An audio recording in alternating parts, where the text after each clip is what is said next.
of the Wizard Factory live show. My name is Logan Hart. Today we're going to be talking about some very difficult and heavy topics.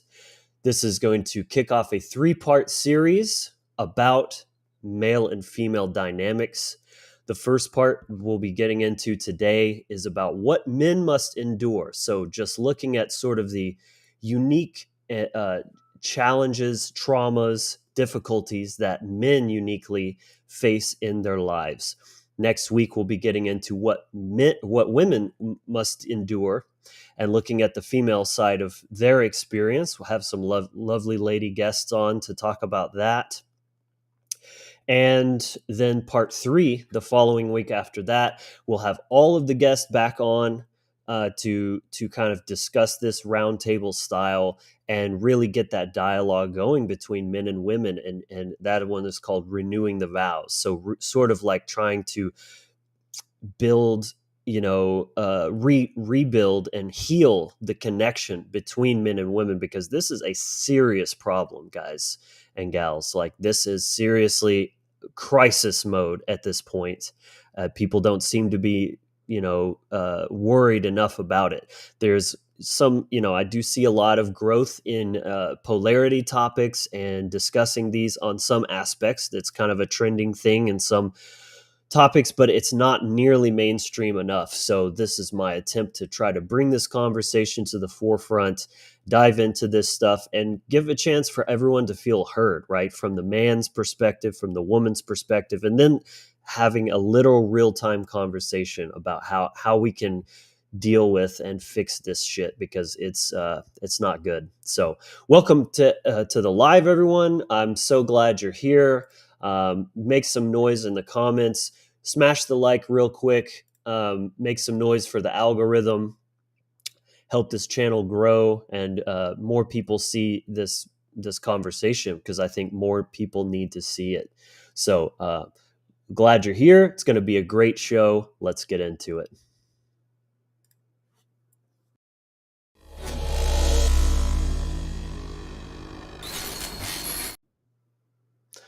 All right, so as I said, my name is Logan Hart. I'm the host of the Wizard Factory channel. This channel is all about giving you the tools and mindsets to live a more free and empowered life. If you're new here, welcome to our growing community of those seeking self-empowerment, spiritual evolution, and a tribal family. If that appeals to you, consider remember the tribe, subscribe down below, and as for that like button, well, you know what to do. Smash, smash, smash. Yeah. So, as you all know, we like to kick this show off with a little bit of astrological weather. Get that nice astrological weather report coming in from Rodney Goodwin. So, without further ado, let's begin that segment now.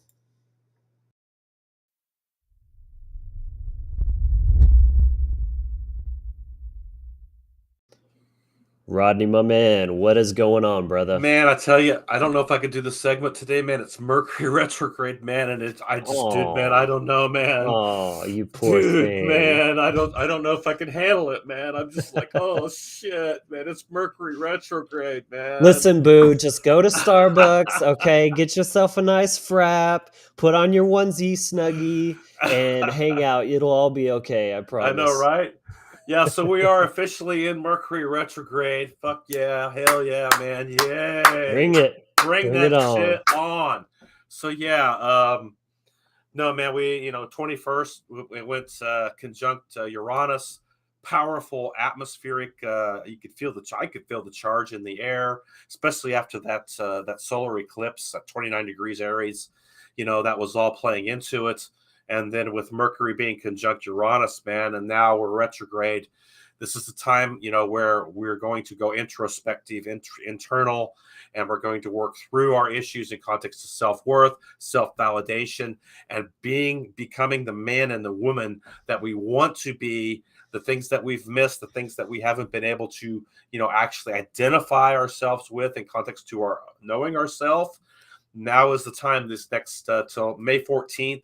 It's going to start to go direct, but there still will be a 2-week shadow period going up to the beginning of June, where it will reconnect with Uranus at 16, 17 degrees, and then it will transit Uranus.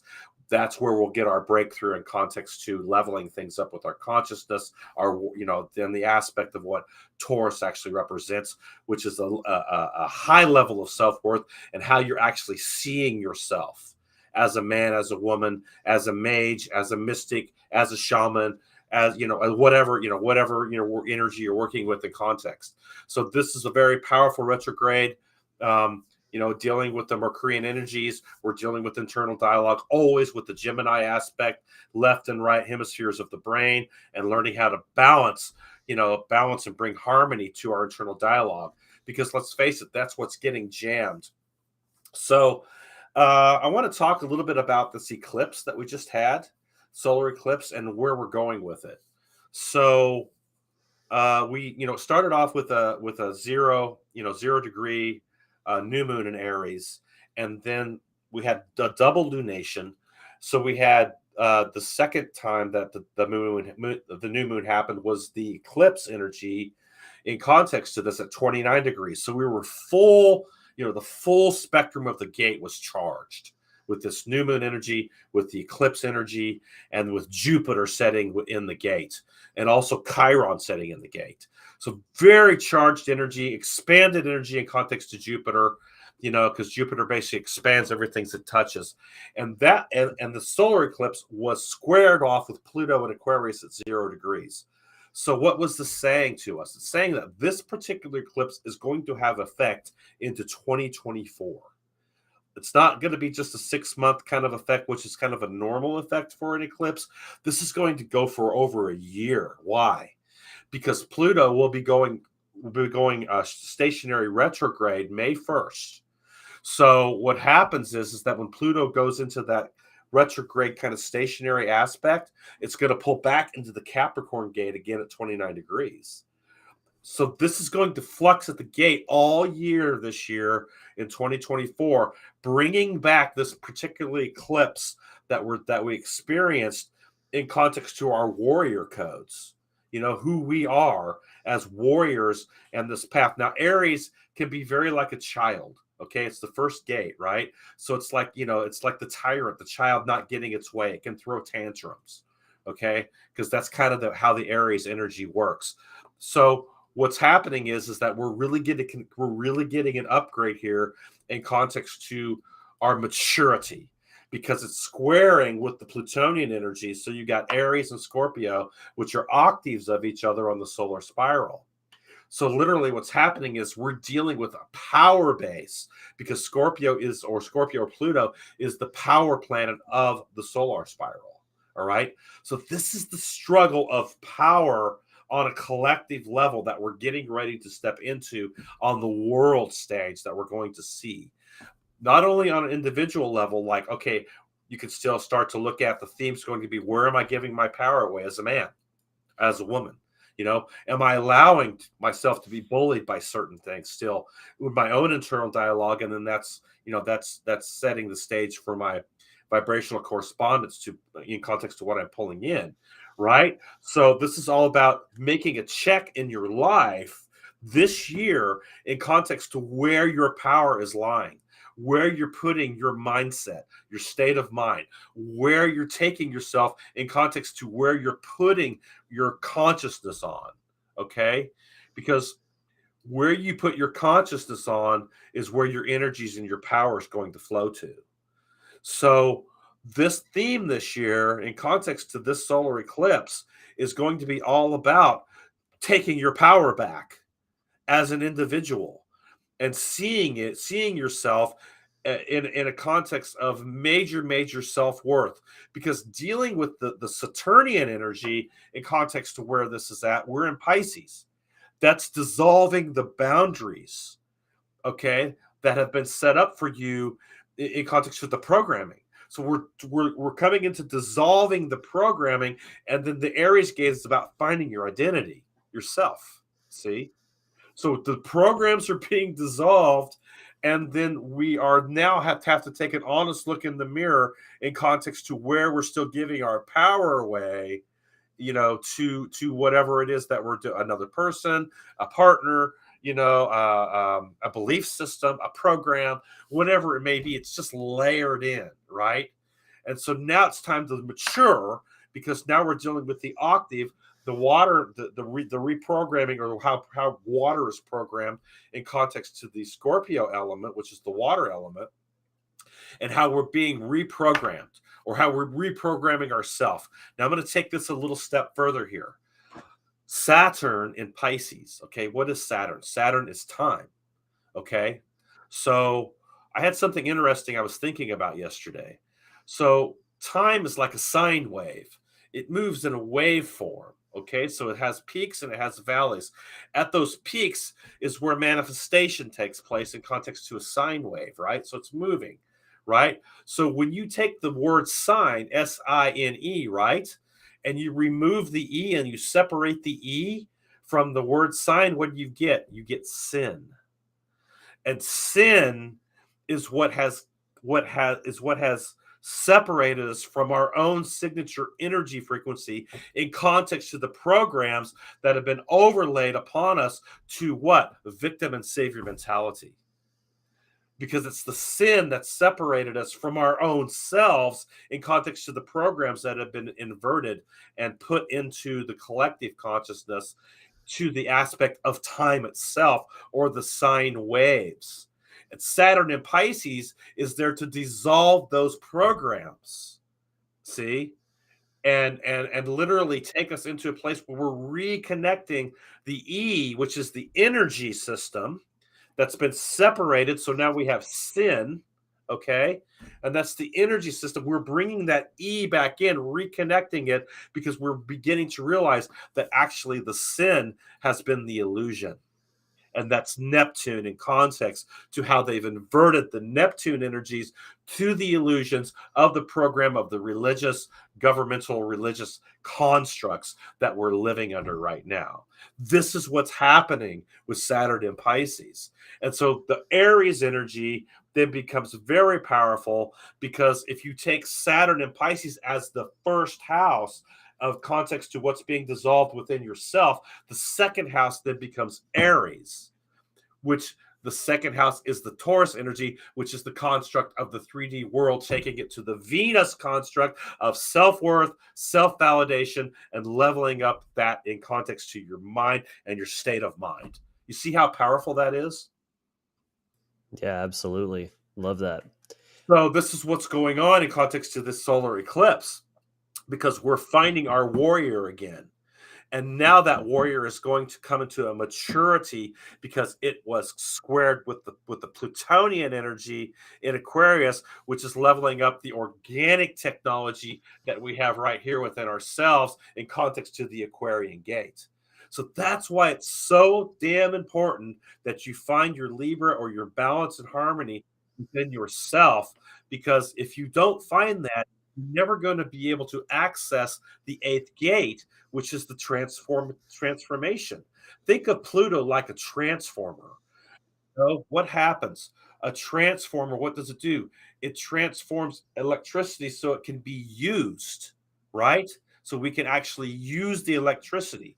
All right. It's the Mm. same thing. And what is the planet of electricity? Uranus. And where is Uranus setting? In Taurus, which is the transformation of the technology, the literal physical body in context. Mm. You Beautiful. see how that works? Yeah. So this is where we're at right now.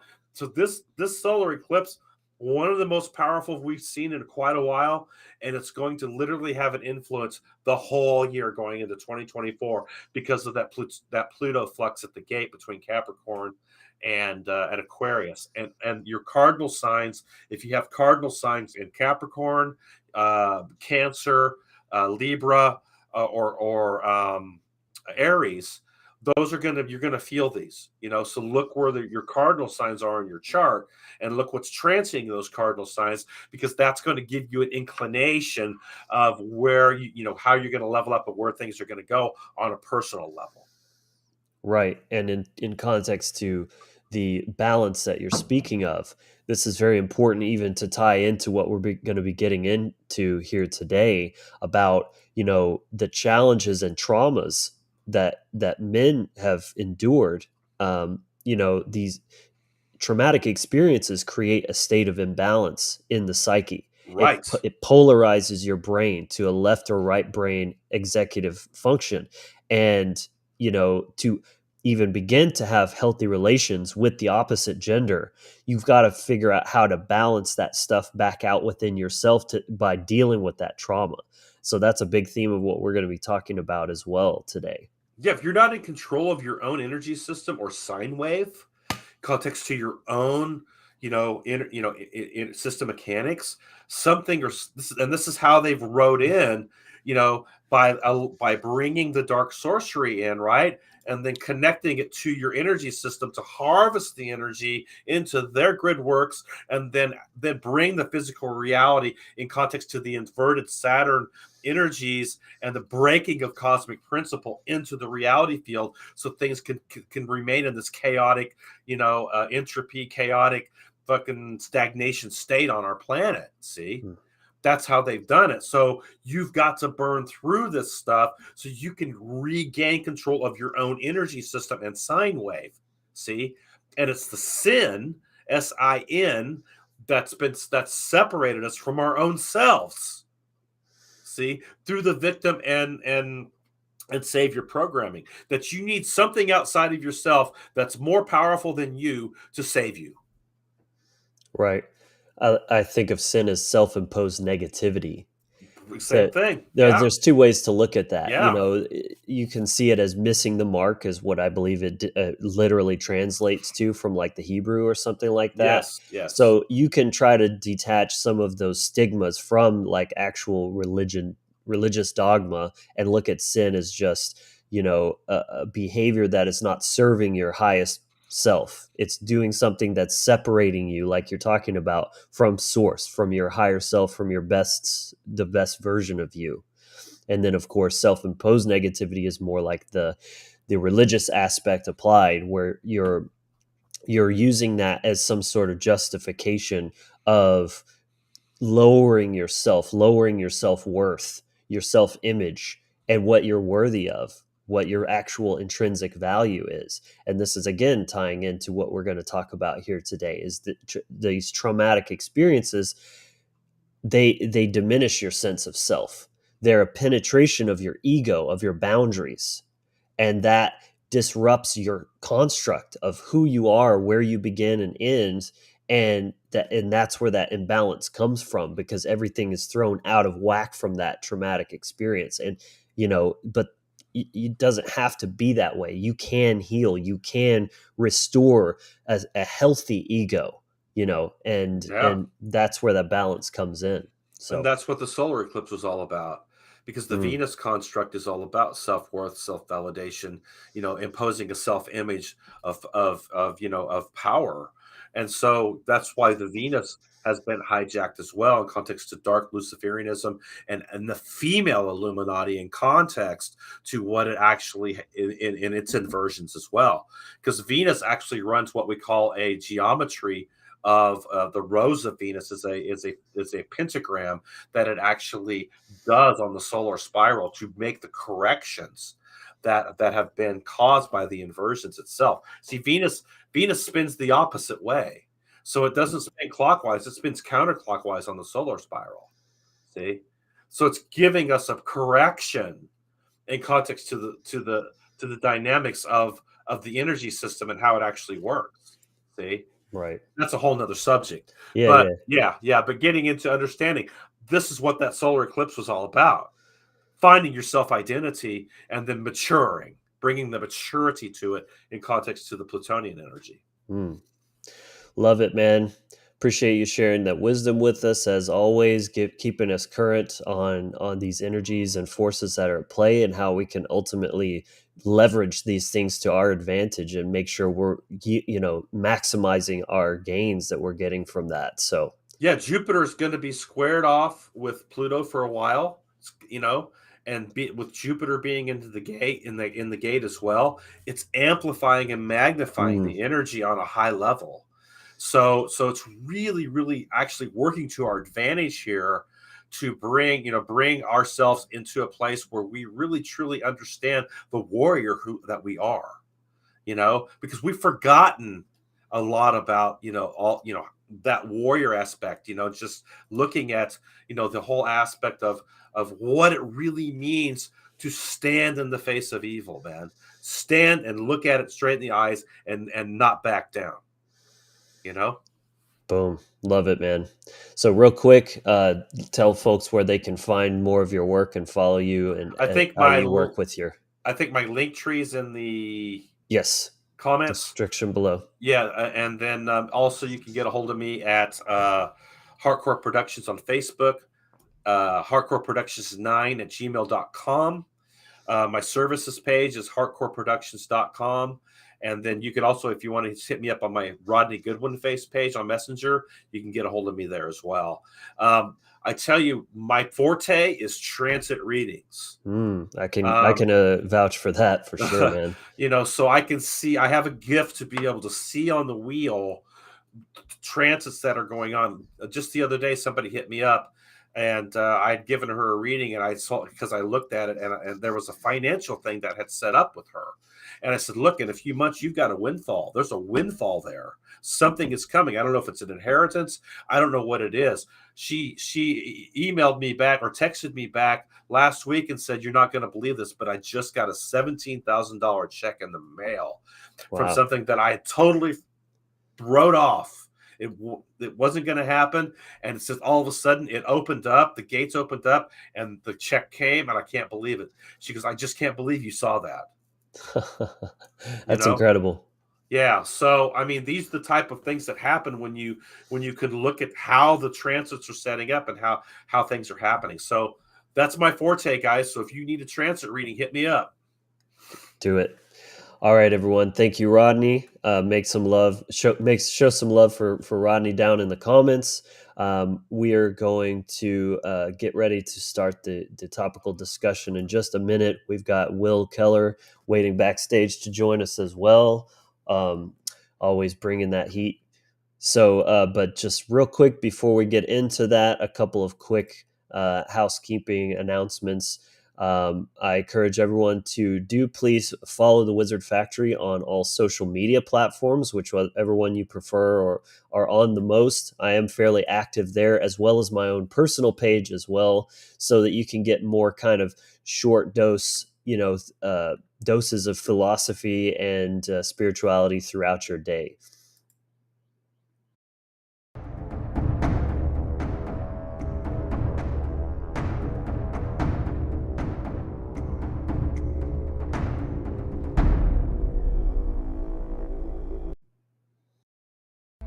Hey guys, hope you're enjoying the episode so far. I just want to take a quick moment to offer you a special gift. It's the free initiation package download. This is a free download package that includes the Toolbox mini course. I created this package to equip you with all of the essential tools you need for any type of energetic or magical practice for anyone serious about their spiritual development. It's comprised of 3 parts: the circle, the breath, and the voice, where you'll learn how to cast the Circle of the Magi, various breathwork techniques, including a powerful guided breathwork meditation, rune galler, and more. You'll also get access to the Inner Sanctum, our private Facebook group and Discord server, as well as some Wizard Factory wallpapers for desktop and mobile, all for free. And for those who've already seen this course, I'm happy to announce that this is a brand new remake with better production and even more information.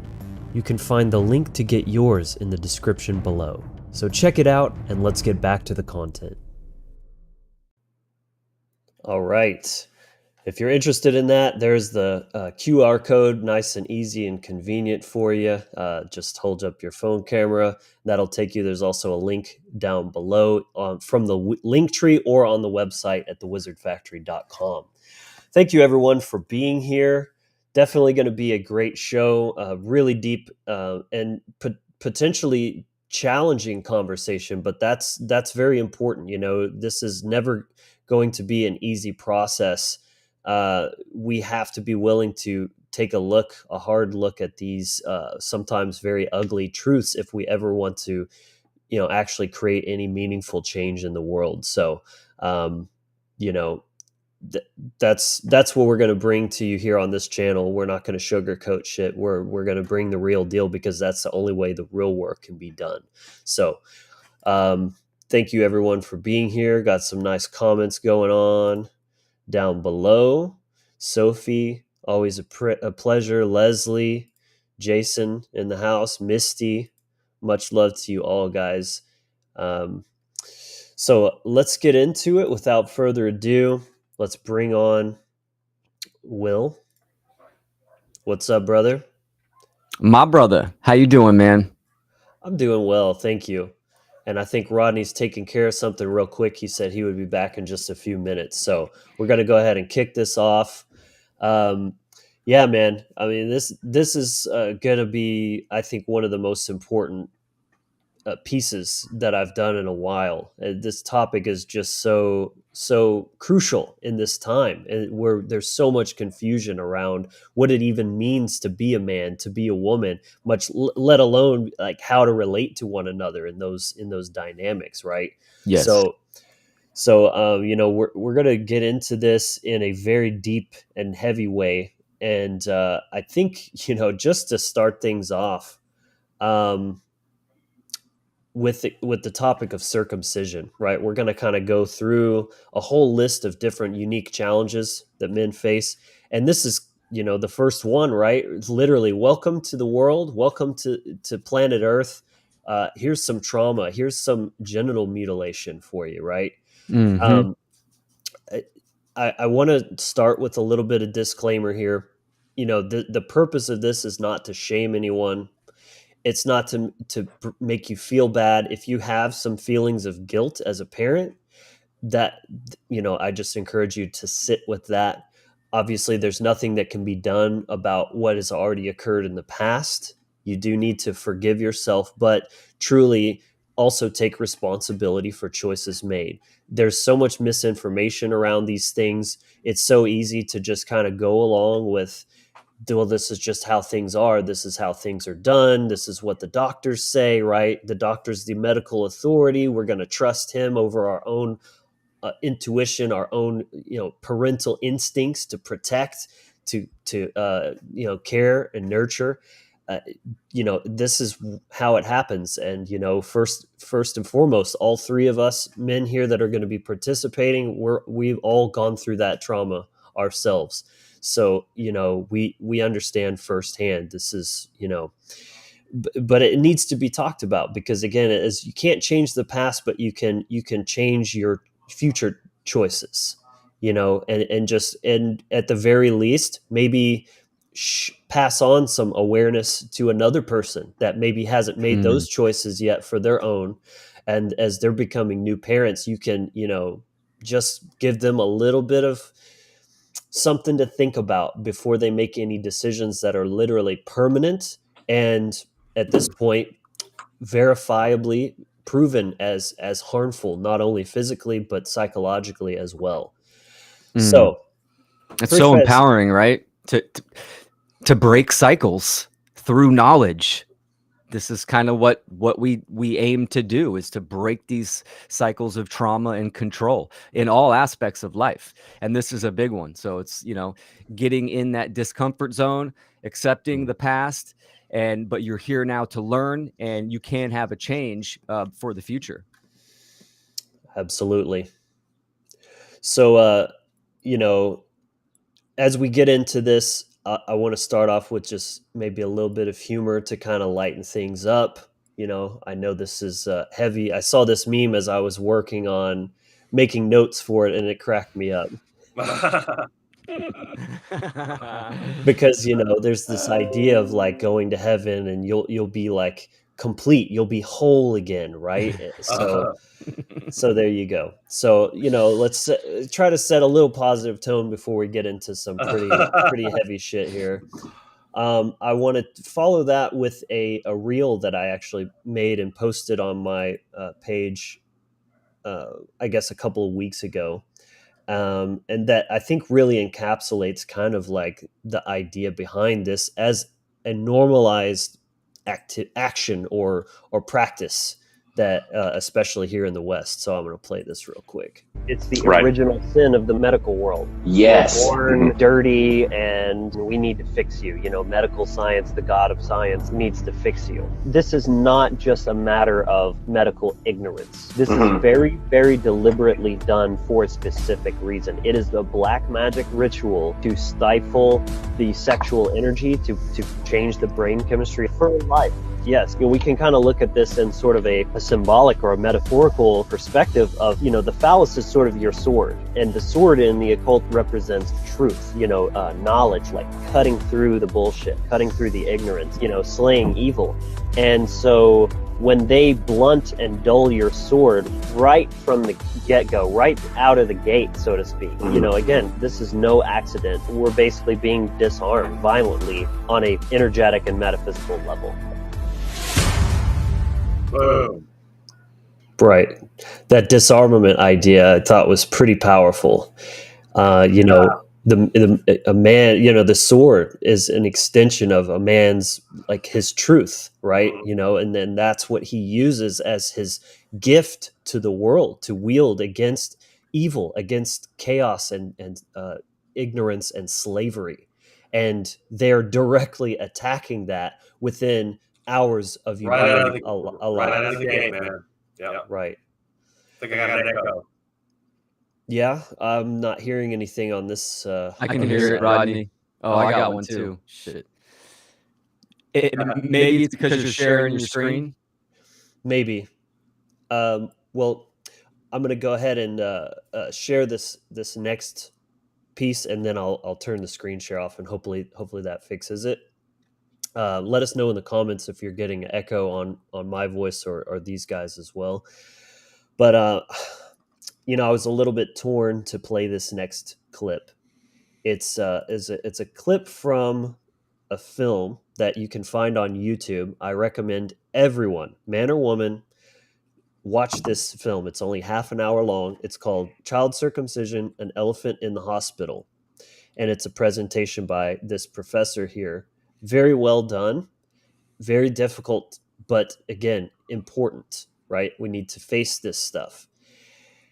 And I wanted to play a clip from it that shows actual footage of this procedure being done.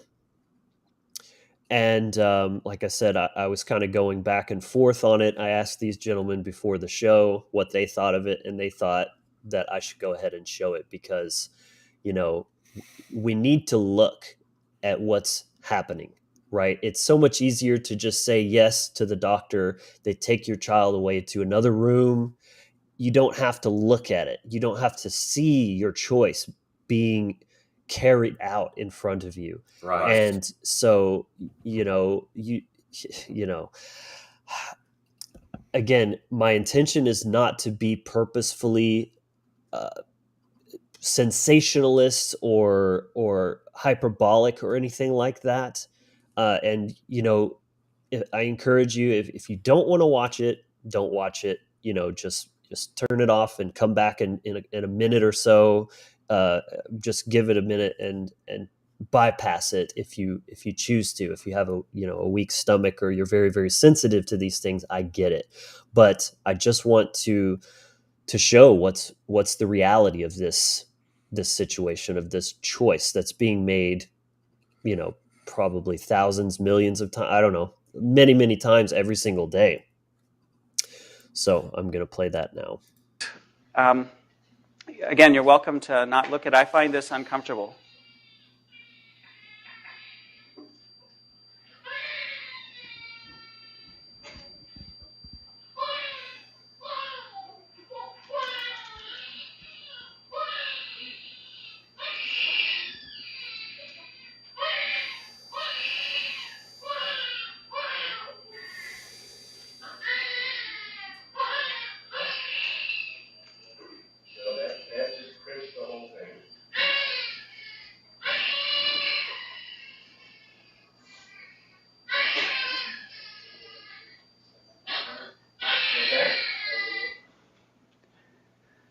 Okay, so I want to encourage you to take a deep breath if you've been having trouble breathing, like I have during that.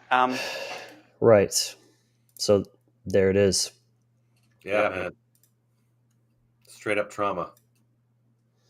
Yeah, that is not okay. No. Yeah, I mean it makes me tear up and enraged. It really does. I mean, I think parents they have no clue what's going on. The significance of that religious trauma and what it does to the human being. Wow. It fractures the psyche instantly, right? Yeah. And it creates, I mean, the foundation. A child is just born, and it had the implications are irreversible in some cases, in some people. It really that sets the tempo Mm, for a lot of the trauma and the issues that human beings have today. It's brutal, and they yeah. downplay it, right? Like you said, Logan. Oh, doctor, we'll just take your baby. It's just they don't feel the skin. There's no pain. They just take it off. It's in a different room. Parents don't hear the baby screaming.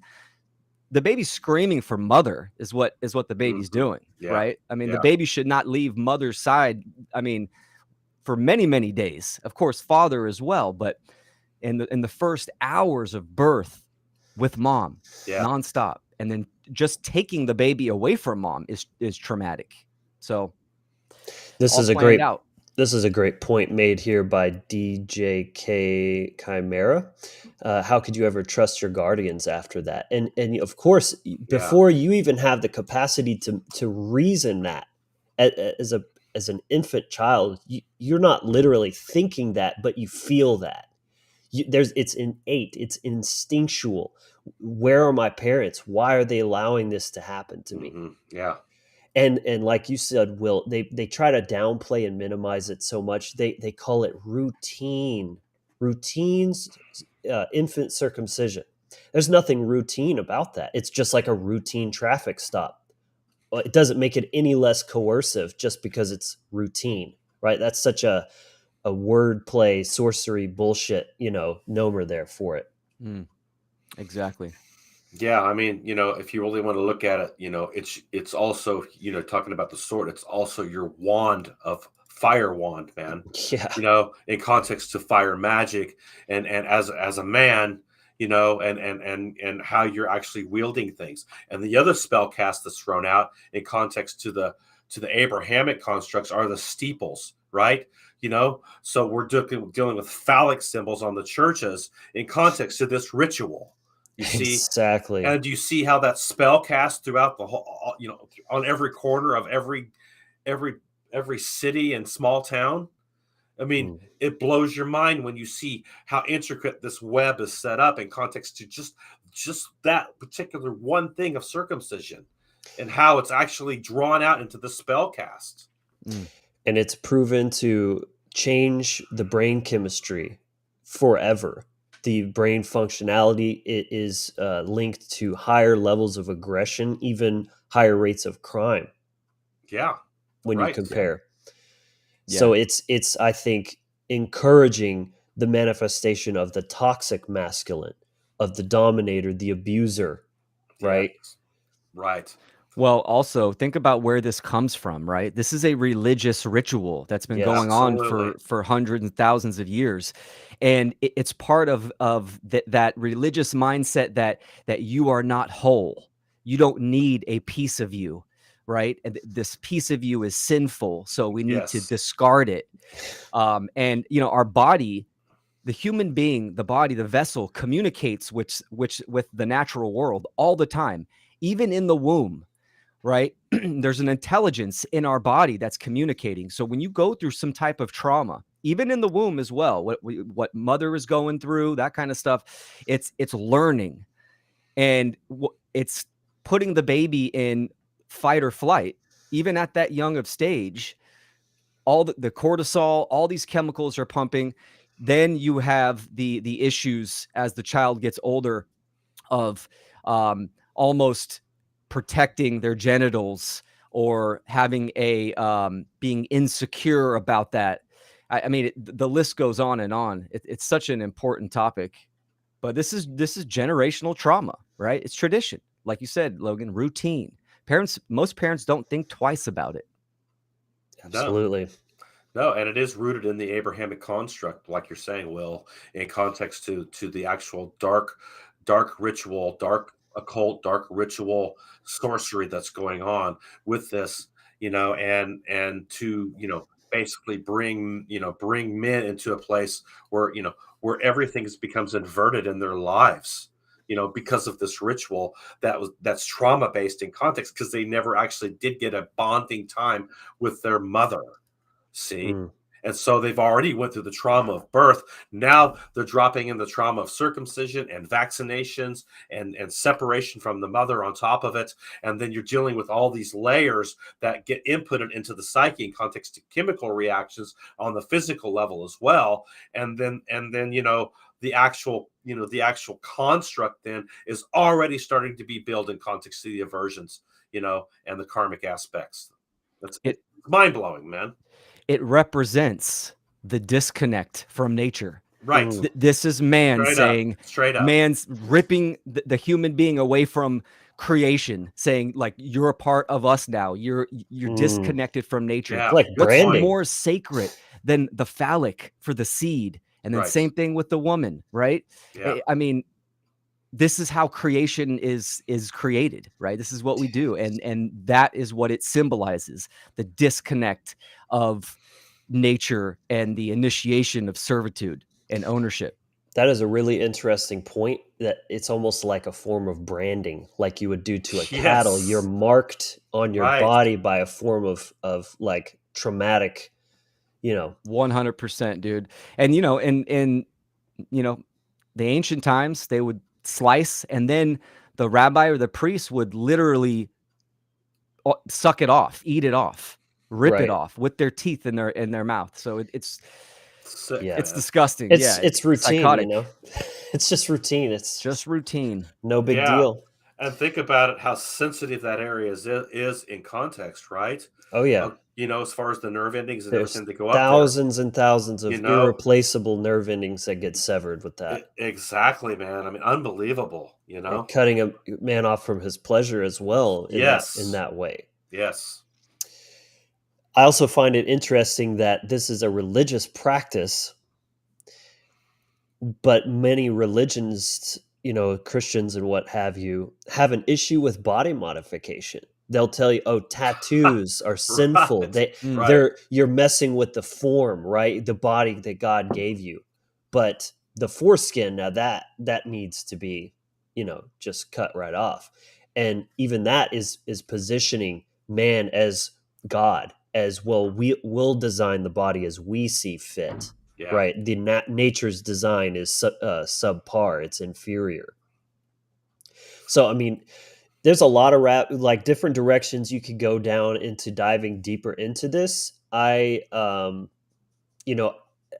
went most of my adult life without having ever really given it a second thought, until I had a girlfriend that was very, very anti. She called herself an intactivist. She was very outspoken about the harms of this, and she showed me this film, and ever since then you can't unsee it. And it's like, wow, I have to really acknowledge, like, this is messed up. What happened to me it's a trauma, Yeah. and it needs to stop. So some of you this may be the first time you're hearing this, and that's okay. It was a shock to me too, but it's important to be honest with yourself and just face things as they are. So I highly recommend, just type that title into YouTube. It's the first one that pops up. It's only a half hour long, and it really is very thorough in covering every aspect, all the typical stuff you hear about, well, it's cleaner and it's better for this reason and that Whatever. reason, or it's not that bad. It covers All all of that false. really well. Yeah, Exactly. that's all false. The other Yeah, thing, it's like, oh, well, our ears get dirty behind here, so it's better to just cut the ears off at Right, birth. That right. way you don't have to worry about cleaning them, because you could get an infection. Like, how does Right. that make any sense? But that's literally no different than what they're justifying this with. Another thing that this does is that it inputs the frequency of abandonment into the psyche of the man.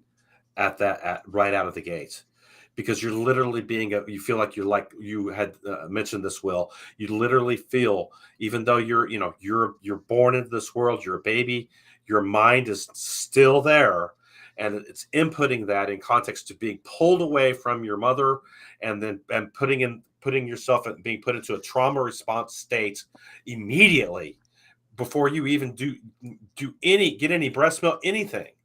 And that abandonment is the first wound of Chiron in context. See, when you're dealing with what? All of the wounded issues that you've got to go through, that you have to overcome in this life, and healing, So literally, like, the spell cast out of the gate throws the abandonment issue directly into your psyche minutes after you're born. Mm-hmm. It's so dark, man, and evil.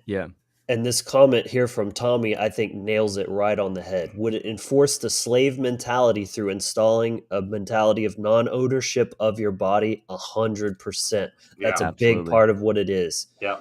It's a violation of your autonomy, of your own boundaries, and the divinity of your vessel right out of the gate. Right. And and again, it's subconscious. The baby doesn't understand self-ownership, but he understands he's being harmed, that people are doing these horrible things, that the world is hostile, right? Like, within hours of your life, you're undergoing body mutilation. What does that tell you about you just barely made it out of the womb and this is happening to you? That's going to set a precedent for your mindset throughout the rest of your life. And not only that, but how about all the vaccinations and shots they give you on top of it? Exactly. I mean, it's just, wow. But this reinforces this idea that, this is a human farm. We're like the cattle, and people always want to say, well, why would they take care of us? Why would they do this and that? If they didn't care about us, right? Well, a farmer, pays for vaccinations for its animals so they don't get sick. He pays for their food. He houses and shelters them, not because he loves them, but because it's the cost of doing business. It's overhead. That's what that is. And he brands them as well. Exactly. Facts. Perfect. Yeah, you can't feed off of sick energy, right? The loosh that humans generate and the social engineers feed off of, right? They try to reap those benefits if they're sick. The whole birthing process is something I want to touch on real quick. The whole process is, modern, what typically the average birthing process in a hospital, it's cold, vaccinations, needle crafts, all this kind of stuff. The whole process is inverted. It's a detachment from nature, and it's traumatic, very traumatic. So exactly. that unnatural, absolutely. For sure. And it's trauma bonding. Yes. This is what people need to understand. This life, trauma is in this life for us to learn and grow. The first segment of trauma is obviously the birthing process. It is traumatic. That is the golden opportunity where mother and child trauma bond together. And that is going to connect them to on energetically, physically, all of that, right? It's going to connect them, or it's going to disconnect, fracture, and this is where all the issues start to snowball, right? I mean, especially for men, when you look at it at a psychological aspect with the anima and the animus, right? The anima is the relationship from man to mother, or boy to mother. Right. So right then and there, you get that fracture. And someone posted in the comments about trust and this. And I mean, the list goes on. Yeah. So it's a straight up abandonment, man. It is. Yeah. Yep. Brutal. So I think we've covered this topic pretty well. We've got a lot of ground to cover here on the show. It's probably going to be a long show, guys and gals. So just keep that in mind. Get yourself a cup of coffee. And hopefully it's useful and informative to you. But I think we can move on now to the next topic, which is spanking. Again, we're kind of in early life of a male. Of course, spanking happens to daughters as well. But I would say that typically boys get it worse, right? It's this idea of toughening them up, right? They're stronger, so they can handle it. The girl might get a lighter sentence or get grounded instead, this kind of thing. These are just generalities. I'm not trying to diminish anyone's anecdotal experience, of course, but but just looking at this in general as a trauma, it doesn't have to be just about boys either. But I think it's an important one that goes hand in hand with circumcision. It's early life trauma that is normalized and justified. And I want to just kind of just put this right out front to begin with, that spanking installs the program that primes the mind to accept the slavery of government. It puts the authoritarian mindset that it's okay for your parents, they're the authority, right? They're the microcosmic authority of the household before the government takes their place when you become an adult and they become the new mommy and daddy. So this is setting the precedent psychologically for you that the authority has the right to do violence to you, Yes. and that is a means to an end, right? Some children just need to be taught a lesson, right? Well, and it's ignoring the moral factor of like, well, how would we get things done if we didn't force people to do, right? Well, it just works, right? The system works, so it's good enough. Well, yeah, I mean, violence is a means to an end, right? If you need money, well, just go rob somebody, right? Problem solved. That's cool. It works. So why? Because there's a moral objection to it. Just because it gets your needs, ostensibly met as a parent, because frankly, you're too lazy to be more creative with your parenting style and Right. respectful to your child, respecting their autonomy, their rights as an individual human being. They're not your property.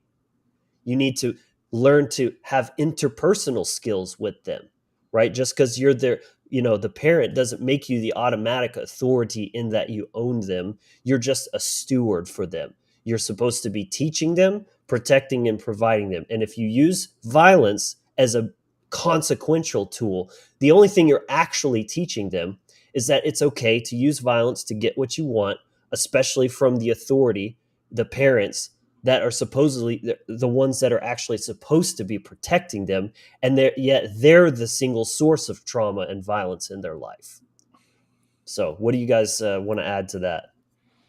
Freedom starts in the family dynamic, right? The mindset, the atmosphere in the household. That's really important. I mean, everything you said, Logan, I agree 100%. The violation of one's body sets the precedence. And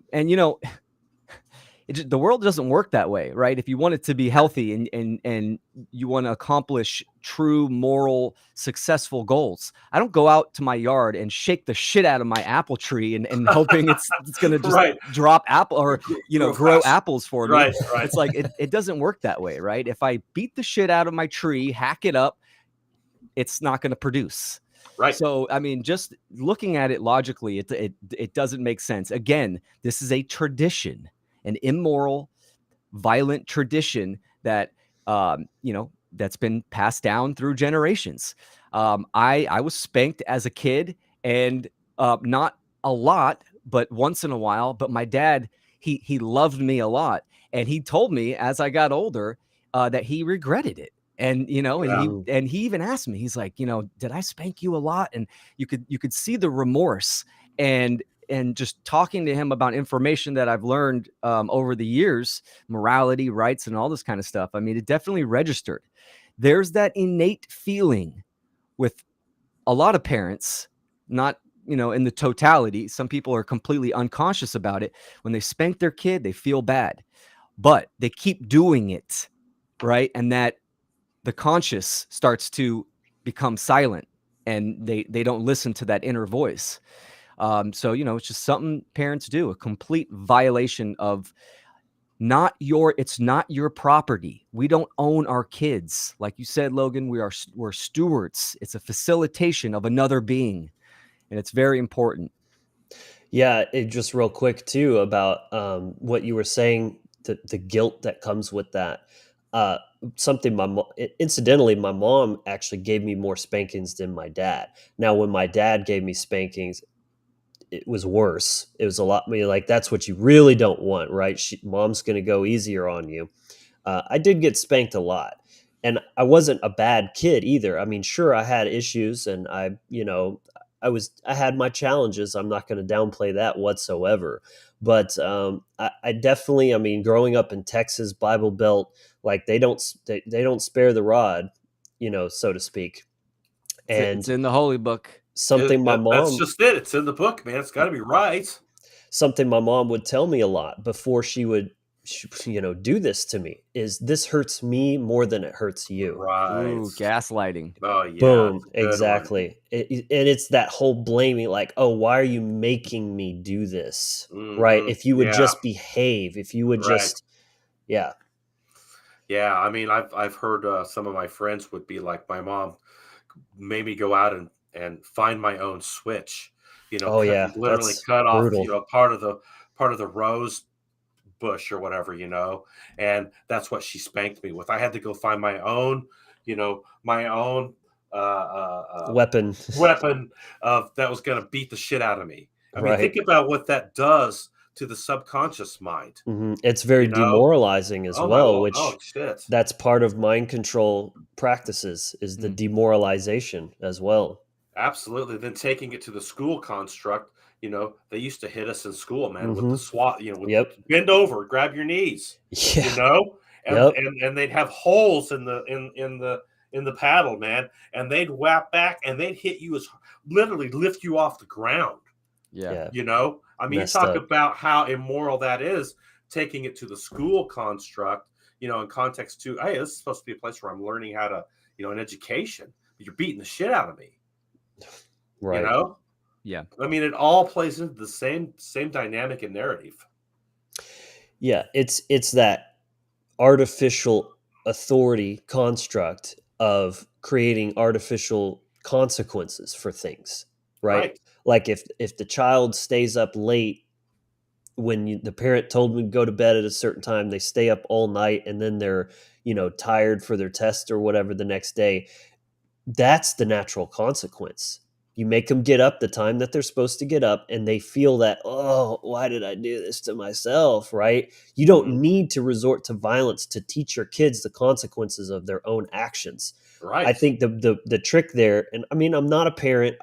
Granted, I'm not the ultimate authority. Some might say I don't have, the right to speak on these things, but I'm going to share my thoughts anyway. I would say the right balance is, you let them feel all of the consequences of their own actions up to a point, right? As the parent, there is a certain threshold where you're not going to let something super bad happen to them. You're not going to let them make a choice that's permanent, like getting a tattoo when they're 6 years old or something crazy like that. There's a middle ground there, but for the most part, you can let them feel the consequences of their own actions, with a certain threshold, is essentially what I'm trying to say. And that will teach them far better than violence will. And what do they call it, right? Spanking, they call it discipline. That's not what Yeah. discipline That's is. nothing to do with discipline. Yeah, exactly. I mean, there's that lack of communication there, where the emotional outburst, where most parents are reacting instead of responding to their child and communicating to their child, Right. and instilling boundaries. Mm. Discipline would be communicating to a child like, oh, you feel like shit because you're staying up late all the time, right? Well, I get up early. This is what I do. Let me show you the cause and effect. And you inspire and motivate. And you have that regiment, right? So it's just funny how they kind of invert that term. They call it discipline, and with the Mm. violation of one's body. It's just Right, because dark this humor. approach comes hand in hand with the authoritarian, of approach of, like, well, why are you doing it? Because I said so, right? There's, Yeah. again, you're not communicating, you're not actually trying to educate your child. You're just teaching them, I'm the authority. You just better do what I say, or else I'm going to hurt you physically. Like, and it's no different than the slave construct we've got going on a collective level. It just plays into the narrative, from the time that you're, that formative years from 1 to 7, when your psychological makeup's being built, in context to this, that's Aries. Aries is like the child, 1 to 7 years old. It needs to be taught by the parents, Scorpio, how to actually do things correctly, the way shower, right? But if you're not doing that and you're stuck in your own Aries bullshit at 30 or 40, and you still haven't pulled out of that shit yet, and you're still the tyrant of your own life, you're going to project that onto your children. Really good point. I think a lot of spanking is probably in that 5 to 7, 8 range, right? The formative years where the operating systems, I mean, those are the most crucial years, right? 0 to 8. And good point, Rodney. I just wanted to say that. That's yes, right in the formative years. I mean, that just has huge, laying the foundation of the slave think and the belief in authority. And it's almost always perpetuating the cycle of trauma and abuse, because most likely that especially the older generations, there was a lot more normalized. And spanking is just what you do. Like sometimes kids need to have their ass whooped, right? And the victims will tell you the same thing. Oh, I was a nightmare. I needed my ass whooped sometimes. You know what I'm saying? And they're justifying their own abuse, so of course they're going to do that to their kids as well. Right. I've had many conversations about this with people, of just trying to show them, like, no one's arguing that it is an effective means of controlling behavior. That's the reason the government does it too. It's not the optimal and in alignment with natural law. That's the key difference. And so it's very difficult to get people to face the truth and actually admit, okay, that was abuse, what I had done to me, and that's not okay, and I refuse to do that to my child. They justify it because if they admit that, like, they won't do it to their child, they have to admit that it was wrong what was done to them, and that's too scary. It's too real. So it Exactly. continues. When you restrict anything, the effect of that is, not trusting. This is why a lot of kids lie to their parents. I had a Even big though they problem with get their that. ass whooped, they still will lie, and they won't be they won't have that direct communication and open up to their parents and all that stuff. So it has like a reverse effect. And this is what happens when you restrict free will. Exactly. So yeah, I think that covers that topic pretty well. Moving on, we got lots of traumas to cover here today.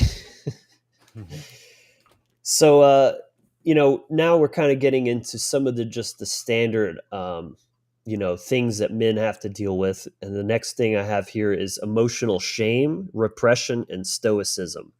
So this sort of expectation for men to not be emotional at all, to just almost be like robots, right? That don't have feelings, and that's going to play into a little bit the next thing we talk about, which is suicide rates. But just in general, my take on this, first of all, is there's a difference between having emotions and showing them, and or expressing them to someone else, right? And I think there's healthy and unhealthy ways to do this. I think that men should be composed. I think they should cultivate a mastery over their emotions, so they're not just these weepy, like, emotional beings that are constantly having meltdowns or complaining all the time, right? This is beta male, kind of behavior. But there are healthy ways to, of course, men have feelings. They're just not ruled by them, or shouldn't be, I should say, because we're talking about the male archetype as fully embodied and evolved versus like the man boy, right? That many men, let's face it, are.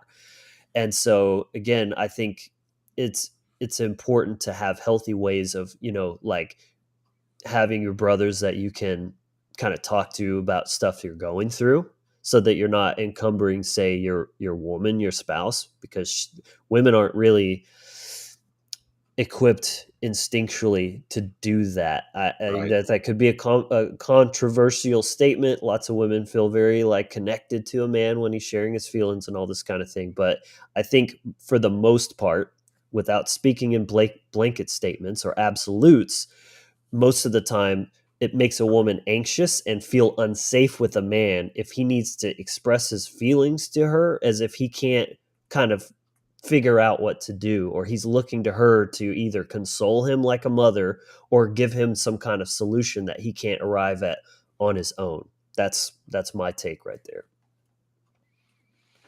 Yeah, it's good to know, real quick to that point, that there are characteristics. Hey, guess what? Men and women, we have different characteristics. So it's good to kind of recognize that. Equal in rights, absolutely, but our characteristics are different. And yes, I would say, men are more of that the active grounding energy. But that does not negate emotional intelligence, right? And Right. understanding your internal ecology, the way you feel, your emotions, and all of that stuff. But the expression of that is very different from men to women. Mm-hmm. Yeah, there's nothing wrong with with your partner laying down the emotional intelligence to solutions. That's part of the process. I think what Logan's talking about is, where you are actually as a man capitulating to the feminine energy in context Sure. to, being a victim or not, not being able to figure things out. And so, Capitulating is an excellent word for that. and so what are you doing? You're actually coming under, under the feminine aspect instead of actually being the protector of it. So I think there's definitely a line there. I've experienced, being able to actually, bring myself into a place where I can explain logically and with reason how I'm approaching things with the partner, and then bringing that into a place of solution where then we're both back into alignment. Mm. Where things aren't getting more dramatic, more chaotic, more out of balance, but you're actually, as a man, bringing things back into balance to logic and reason. And I think Exactly. that's what has to happen, really has to Because happen. that's the masculine gift, right? That Exactly. discernment, that groundedness, that like stability, right? Emotions make a man very like shaky and wishy-washy and all over the place. I like how Leslie put this here as well. I think women are equipped to help others process emotions and do it all the time with others. It's just that we don't want to have to do it for our men too. Mm. Exactly. Women Hmm. are great at facilitating, of listening, right? Showing empathy for one another. They're very social, tribe oriented beings. But exactly, it's like the men shouldn't be encumbering their woman with that, because they're supposed to be the ones holding the container and Right. holding frame for things. So let's give one just quick, like, kind of anecdotal example, hypothetically. Instead of saying, um, oh, it hurts my feelings when you do X, right? So he's just sharing the feeling and then kind of just leaving it up to her, instead of just setting a healthy boundary, because that's what the masculine does. That masculine is about that discernment, drawing lines, boundaries, and Yeah. just saying, don't do this, love. Of course you're not being a jerk. You're grounded in your heart space, right? You're coming from care. You're setting a boundary as an act of service to not only yourself but her as well, so that you can hold that container and not compromise your polarity. So instead of expressing the feeling and just leaving it hanging out there and just like, here's this, will you set your own boundary for this feeling that I'm having? You're just saying, don't do this. It's not conducive to the container and our relationship. And the trust has to be there, of course, for her to just trust his leadership and be willing to submit to that. And that's where we're talking about these kind of gender roles. You guys nailed it. Absolutely. A masculine quality is problem solving, right? That's a very Yes. good masculine quality that I think a lot of men nowadays, the soy boys, I mean, they don't have that aspect. They're looking for validation. Almost, I mean, they're projecting that onto a lot of women, but it's that lack of connection from, the mother. They got that unhealthy anima Yes. coming Yeah. out in their psychology and in their Right. behavior as well. Totally. If you want to take it to astrology, it's the 10-4 axis in context to Capricorn and Cancer. Capricorn being the father aspect and drawing the boundaries, to the relationship. Cancer being the mothering, aspect. Emotions. Yeah. Exactly. So, when you're dealing with that 10-4 axis, this is what gets manipulated to the Saturn moon matrix. So this is how things get locked down in context to the masculine force, when we're dealing with that particular axis and the actual straight up high vibe Capricorn energies that were supposed to be, Saturnian energies as men that were supposed to be wielding in context to cosmic principle and natural law. And this Yeah, is man. not about genitalia. It's about instincts that are seated Yes. in the biology, in the body. This is why, I mean, the whole transgender thing, we're going to, it's a big deal right now. It's getting worse and worse. And there's, of course, a lot of nuance to it. Every human being has individual rights. So I'm not trying to dehumanize people. I'm not trying to say they deserve to be treated badly or anything like that. I'm simply calling sickness what it is. And as a man, especially, I have an obligation to speak the truth and to Yes. use that sword to cut through the bullshit and just call a spade a spade. And that's just what it is. So there's so much inversion in the sexual energy. I'd say that's front and center of this spiritual war that they are waging upon us. If they have us sexually confused, we're done, because that's the biggest source of our power. And so this comes from, again, the body, right? Nature, connecting to your instincts. This is just yet another example of disconnecting us from nature, is the innate intelligence of your body. Be able to actually be connected to that, to listen to what it's telling you when something's happening in relationship and your body's like, I don't like that. But your brain is too mired in programming and your own wounding and trauma that you fall into that inversion. And then the woman is masculized and the man is emasculated. And so on, around and around you go in that unconscious feedback loop that we talked about recently. Internal confusion leads to external control. Yeah, right. Bang. Yeah. If you don't even know what gender you are, how are you ever going to know who you are? You can't even own your Exactly. own gender. How the hell are you going to do anything? Yep. Yes. Especially for the masculine, right? The masculine is penetrating. Right. And then actually just real like quick, a sword. bringing it back to like a sword. Exactly. Bringing it back to circumcision. What does that do? That makes you internal and, receptive, almost like, going into your turtle shell. like that idea of original sin. You're being attacked in your sword, your phallus, at infancy. That's sending a message to you psychologically. There's something inherently wrong with you. This thing bad. We need to cut it off. So don't you dare penetrate anything with your masculine presence, with that force, right? But not just force like for the sake of force. Force that's grounded in heart-based intelligence. That's really what it means to be a man. If you're not acting out of service from this place right here, you ain't no man. Period. If you're trying to control a society, enslave a society, you need to disarm the men. This is the strength. Yes. This is the strength, right? And I that's mean, energetically, if you don't want the slaves to rebel, and become free, I mean, you have to disarm the men. Absolutely. Mm-hmm. And that's energetically, metaphysically, as well as physically. Well, it's way different in ancient times, maybe, where they would just literally physically go and have a battle and kill the men, then take the women later. Right now, it's covert.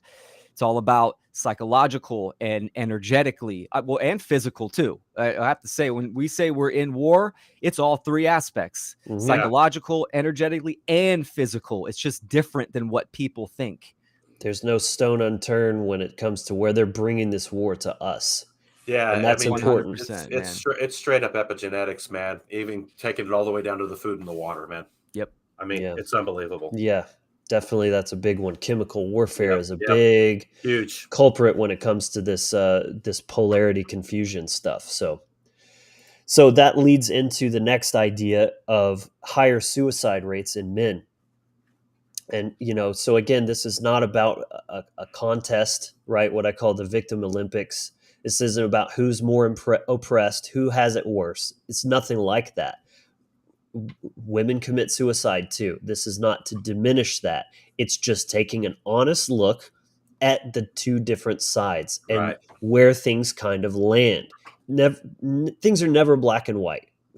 Anyone watching this show knows that. I've gone, ad nauseum about that. So, depending on where you're taking statistics from, what region, this will vary a bit, but the rates are anywhere from 1.5 to 3 times higher in men than women. It's definitely not a small number. And it could be said that this is due to societal expectations around masculinity that may discourage men from expressing vulnerability or seeking emotional support, right? So again, there's that imbalance of like, it's not just having emotions, it's how you deal with them. And so if you're coming from that place of imbalance, you're gaslighting yourself of like, oh, my feelings make me weak, I need to just man up and pretend like everything's fine when it isn't. And just, it's not weak to have trauma, to have pain, to have heavy emotions. It's weak to ignore them, and then to especially act them out subconsciously by traumatizing others. What Yeah. is strong is accepting the truth that you have these feelings and taking action. That's what a man does. He doesn't sit around and wallow in pity and self-loathing. He takes action. I have a problem. I'm going to do something about it. And you seek help. You seek support from your brothers, from your family, from your tribe, and professional help if that's the route that you need to go. Whatever you need, right? It's not about Yeah. how, oh, I can't. It's how can I? That's the question a man asks himself. Yeah, man. Well said. A lot of this stems from one aspect is the war on testosterone. Yeah. Testosterone Yep. is vital for men and women, but mainly for men, right? Men have more testosterone, need more testosterone. This is the fire in a man, right? This is Right. where willpower and just so we're talking about a chemical imbalance.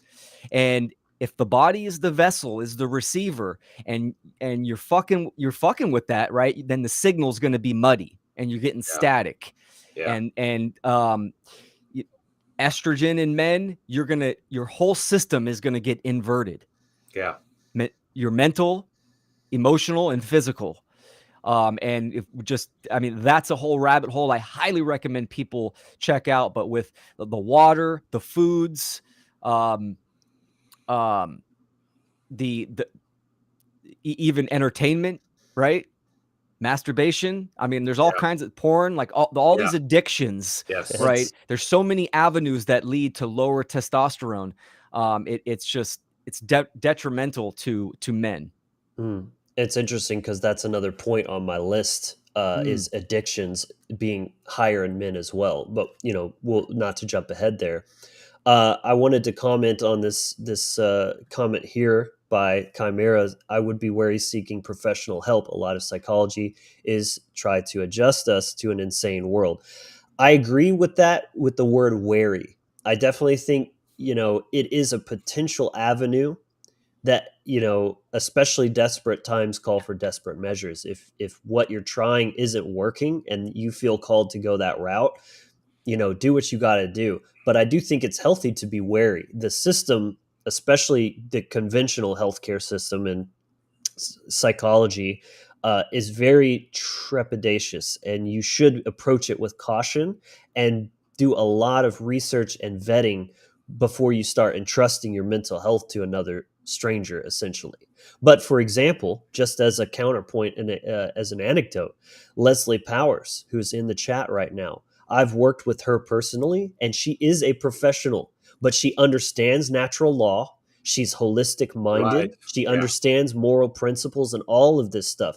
I trust this woman, and she really does help people. So that's, a real world example of how that can, go both ways, really. So it's just use your discernment, be smart about it. Huge. Yeah, Huge. and Yeah. then that takes it also back to a kind of a close circle of men, that we have that we can bounce things off of, and even just have that trust, that I think that we need as men. We need each other as men to be able to bounce off of things and talk Yeah. with each other, and maybe I need to vent, man. Yeah. There's Yeah. nothing wrong with that. I need to vent this out, man. Can you be my, be my soundboard, man? Come on. Hmm. I need some help here, Yeah. That's a great point, man. The support system. Yes. Men, all men support system, all women, they need their support system. Sure, you can have support systems where they intermingle, but guys, men need to get together. We need to wrestle, get dirty, talk shit, and express ourselves. It's healthy. That is Yes. good. Right. And even that can be shamed nowadays. Hmm. So very, very important stuff. Yeah, it's making me think of the commonplace kind of stereotype and normalization of this concept of the man cave, right? How does that tell you how emasculated we've become as men, that to do whatever we want to do in our own house, we got to go into our little naughty corner of the home called the man cave, and that's our little safe space that our wife lets us go and drink beer and watch football and all this kind of stuff. It's Like it's very Plato's telling. cave. Yeah. So, True. and I want to touch on what Leslie said here about this is a great point, that women attempt suicide more while men complete suicide more. It has been proposed it's because men use more lethal means like guns, and I totally agree. I mean, it's masculine to so-called follow through, to get the job done, to solve problems. And as unhealthy as that is, of course, I'm not condoning it. But if you see that as the only solution to your problem, you're going to get that done. That's a masculine trait. And yes, men are kind of almost more brutal, right? We're warriors. We're going to Yeah. get that job done if that's the decision that we've made. And not to diminish female depression or even the suicidal thoughts, but I think sometimes, just hear me out, don't have knee jerk reaction to this, but I think sometimes women might be more prone to the so-called cry for help, that they're not actually serious about that desire to take their life. They're just so desperate in their own pain, they don't know what else to do, and they see that as an effective means to actually get people's attention, to make them care enough. And that can be legitimate. It can also be an addiction to being a victim, and just always like thriving on that attention that they can get when they play that woe is me card. Again, I'm not at all minimizing real valid pain, but this is a thing that happens. And of course, sometimes men do it too Yeah. as well. But I do see that as a slightly more feminine tendency. I agree with that. Unfortunately, I've known a couple people that committed suicide, and I think this is a common theme with men, is that they bottle it up, right? It's Yeah. internally, and it's like, oh my God, so and so, killed himself. I can't. No one knew. No one knew that there were issues going on. We encapsulate that. It festers, and the dark seed kind of sprouts. But it's definitely I agree with that. The emotional cry for help is a dark feminine quality for men with suicide. It's internally, and it's like a virus that can eat them up inside. They feel And what like does they that have do? to. That eats your care. That eats Yes. your care up. The heart space. Demoralized once Yes. again. Yep. Absolutely. And they feel like they have to carry that burden completely on their own, because they're not as like network, like sisterhood tribe kind of mentality that women take on. The men tend to be a lot more like lone wolf minded, right? That, the Superman that does everything on his own or whatever. Yeah. Tommy brings up a good point as well. Getting to the dojo, right? Just getting into the gym. Once again, the masculine needs to take action. And sometimes just expressing that aggression, that angst, and taking it out on a punching bag or a pair of dumbbells is a much healthier way to actually express that and get it out of the body. Which they call toxic masculinity nowadays, right? It's Jeez. like, Right.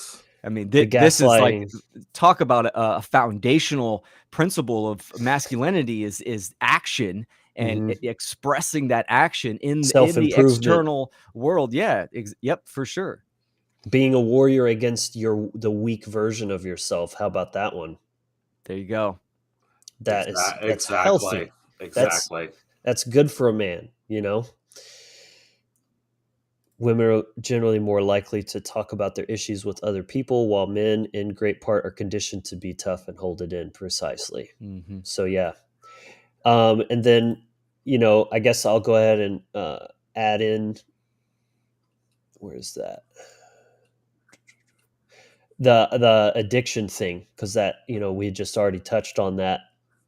Higher rates of addiction to drugs, alcohol, or gambling. Because again, if you're not going to Yeah. get any kind of help, if you're not going to tell anyone about it, well, the best you can hope for is cope. So you're going to lean to coping mechanisms that are addiction, porn, drugs, things like that, to just try to numb the pain, because that way you don't have to deal with it, even though that doesn't actually solve anything. And then, of course, these things are, fueling and perpetuating that unconscious feedback loop, because those things are traumas in and of themselves. They're causing further self-harm, which is just compounding the trauma, the pain, and it just all builds up and gets worse and worse and worse until you actually deal with it and face it with your sword. Yeah, Mm. and there's so much, and then that plays into the pharmaceutical industry as well. Then in context to, you know, all of the serotonin uptake and all of the things that to try to make the man feel good about himself. With all this is being buried inside of him. Because he's not being a man. Mm. See, he's not actually being a masculine force. So everything gets bottled in, goes internal, and then it emasculates the whole situation to his actual life and his relationships and his kids and his partner and his at his workplace. And then he comes home from work and he bitches about work to his family because he hasn't dealt with it at work. He hasn't set the boundaries there. Mm. See, and so this just capitulates the problem to the whole family unit in general. That's a you great know point. You're getting that pressure and that yeah, stress from every angle, and there's no healthy, safe place for an outlet. It's just right. like everything else is just kind of compound that problem. I grew up with it, man. you know I like See? this comment. Dick Flinghammer said, "I like chopping wood," which, first of all, that's the most masculine name one could have. Dick Flinghammer.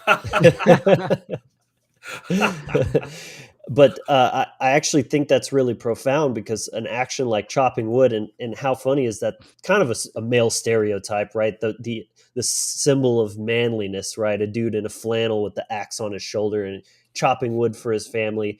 It's an act of service, right? It's Right. it's breaking his back, breaking a sweat for the comfort and well-being of his family, to keep the home warm, Right. with the fire. And also, there's a very meditative aspect to the action of chopping wood.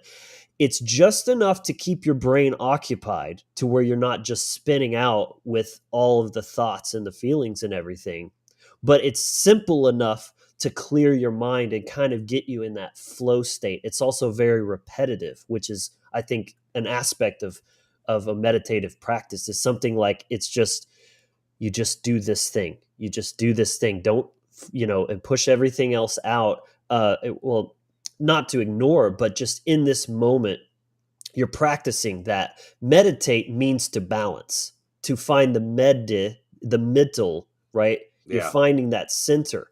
So just this one action is just enough to keep the brain occupied and kind of put you in that meditative state. Very interesting. Focused 100%. attention. Yes. Yeah, even going out to get the wood, you got to go to the riverbanks. You got to go out into nature to actually, cultivate and harvest the wood itself. Mm. So that's also an act of going out into nature if you want to really look at it like that. Mm. I love chopping wood. Yeah. Yeah. I grew up doing it. I still do it. I love it. It is meditative for me. Yeah. Meditation does not mean sitting on a yoga Right. mat, Right. with incense burning. And if that's your technique, so be it. But I'm just saying that most people think, oh, do you meditate for 2 hours a day? Like they think it's this like new age variant of a precise technique. Gardening is meditation for me. Chopping wood is meditation for me. Hiking is very meditative for me. Exactly. Like there's so many Exactly. different avenues. But Music, playing yep. music, creating Yes. music, setting it as a meditation. Cooking is very Cooking. meditative for me. Exactly. Mr. I think men seek this kind of stuff, right? I mean, this is going back to addiction. It's feeling Yes. the substance is the substance. What's really going on is the issue in the psyche, which is trying to be numbed and put a Band-Aid on that. So there's many other addictions than just hardcore quote unquote drugs, right? I mean, Right. there's gaming can be an addiction where you're doing it all day, every day for hours and hours and hours. Porn is an addiction, right? Right. All of these Yeah. types of addictions, one, lower testosterone because you're not really being active. Adrenaline, someone put in Right. the comments, that could be an addiction as Yes. well. I mean, Yeah. and I think more men seek that adrenaline addiction than females. Like dudes that you see like riding wheelies down the highway, that kind of thing. Like, Yeah. not to say there's anything inherently wrong with that, but I definitely think that that's often an unhealthy outlet for the pain of that men are undergoing. And there's almost like this secret wish that something goes wrong and they die. So it's like I was getting ready to say that. they're edging Yeah. with the idea of suicide. They're not Living on actually the edge going of it. through with Right. it, but Right. hey, I'm going to do this thing. It makes me feel super alive. And if I die, I die. Right. And then it almost kind of takes that social stigma off of suicide. Yeah. It's like Yeah. putting yourself in a position of danger, with whatever, adrenaline junkie rush you want to get, and putting yourself in that position where you could lose your life is almost psychopathic. How would you feel now if I You died? know, right? exactly. You're just looking at it going, why would you want to do that, man? Well, you don't value your life because your Exactly, because self-worth you are is right. diminished. Yes, exactly, man. So that's an addiction, and it gives you that rush, right? That rush into your head where it's really causing chaos and stagnation in your life. Actually, I mean, you got to look at it like, holy crap, man, I'm doing this. Why the hell am I behaving like this? Because I don't love myself, man, as a man. Yeah. I don't love myself. I don't have any internal love for myself at all. I don't give a shit. Well, Rodney, we're here if you want to talk about it, man. I know, I'm man. So, yeah, that's a good coverage of that aspect as well. And I think the next one we can get into is kind of an offshoot of that, but it's linked to sexual shame and frustration. So, there's kind of this stereotype: men are very, almost obsessed with sex. That's all they care about. It's all they think about, this kind of thing. And, let's be real, there's some truth to that. But even looking at like, nothing is black and white. Once again, I'm going to repeat that until I'm blue in the face. That it's like, even the people that go on and on about toxic masculinity, they're not completely, without merit. Basically, there is a lot of toxic masculinity in the world. Now, are they always correct in what they're calling toxic masculinity? Absolutely not. They're putting this blanket thing over really anything that's masculine is just toxic by nature. That's their version of imbalance. But then there is a lot of toxic masculinity going on. And there are a lot of men that are just dogs, that are obsessed with sex, that they're only, looking to be a player and just get what they want from you and then leave you and all this kind of stuff. Like, I'm not denying any of that stuff. is a thing. So this is why I want to have these conversations, because, you know, to acknowledge all of that. It's not black and white. There's a little bit of all of this going on, but each thing has its place, and we need to actually understand where that's coming from. So what is the essence of a man's sexuality? It's penetration. This is not, I mean, it's depicted with the genitals as the external, right, outward protruding force that penetrates. It's hard, that penetrates what is soft and open and yielding, that is the feminine. But this is energetic as well. The physical is just a metaphor for the spiritual realm. This is the pagan mindset in a nutshell. Everything is metaphorical as well as literal. You have to see both left and right brain. But in this way, this is why something like action, right? Leadership, these are penetrative energies. You're asserting your will, you're asserting yourself, you're kind of pushing out in that way. And when masculinity is called toxic, is shamed from every angle, and your very manhood is being attacked, and that as Mark Benet put it,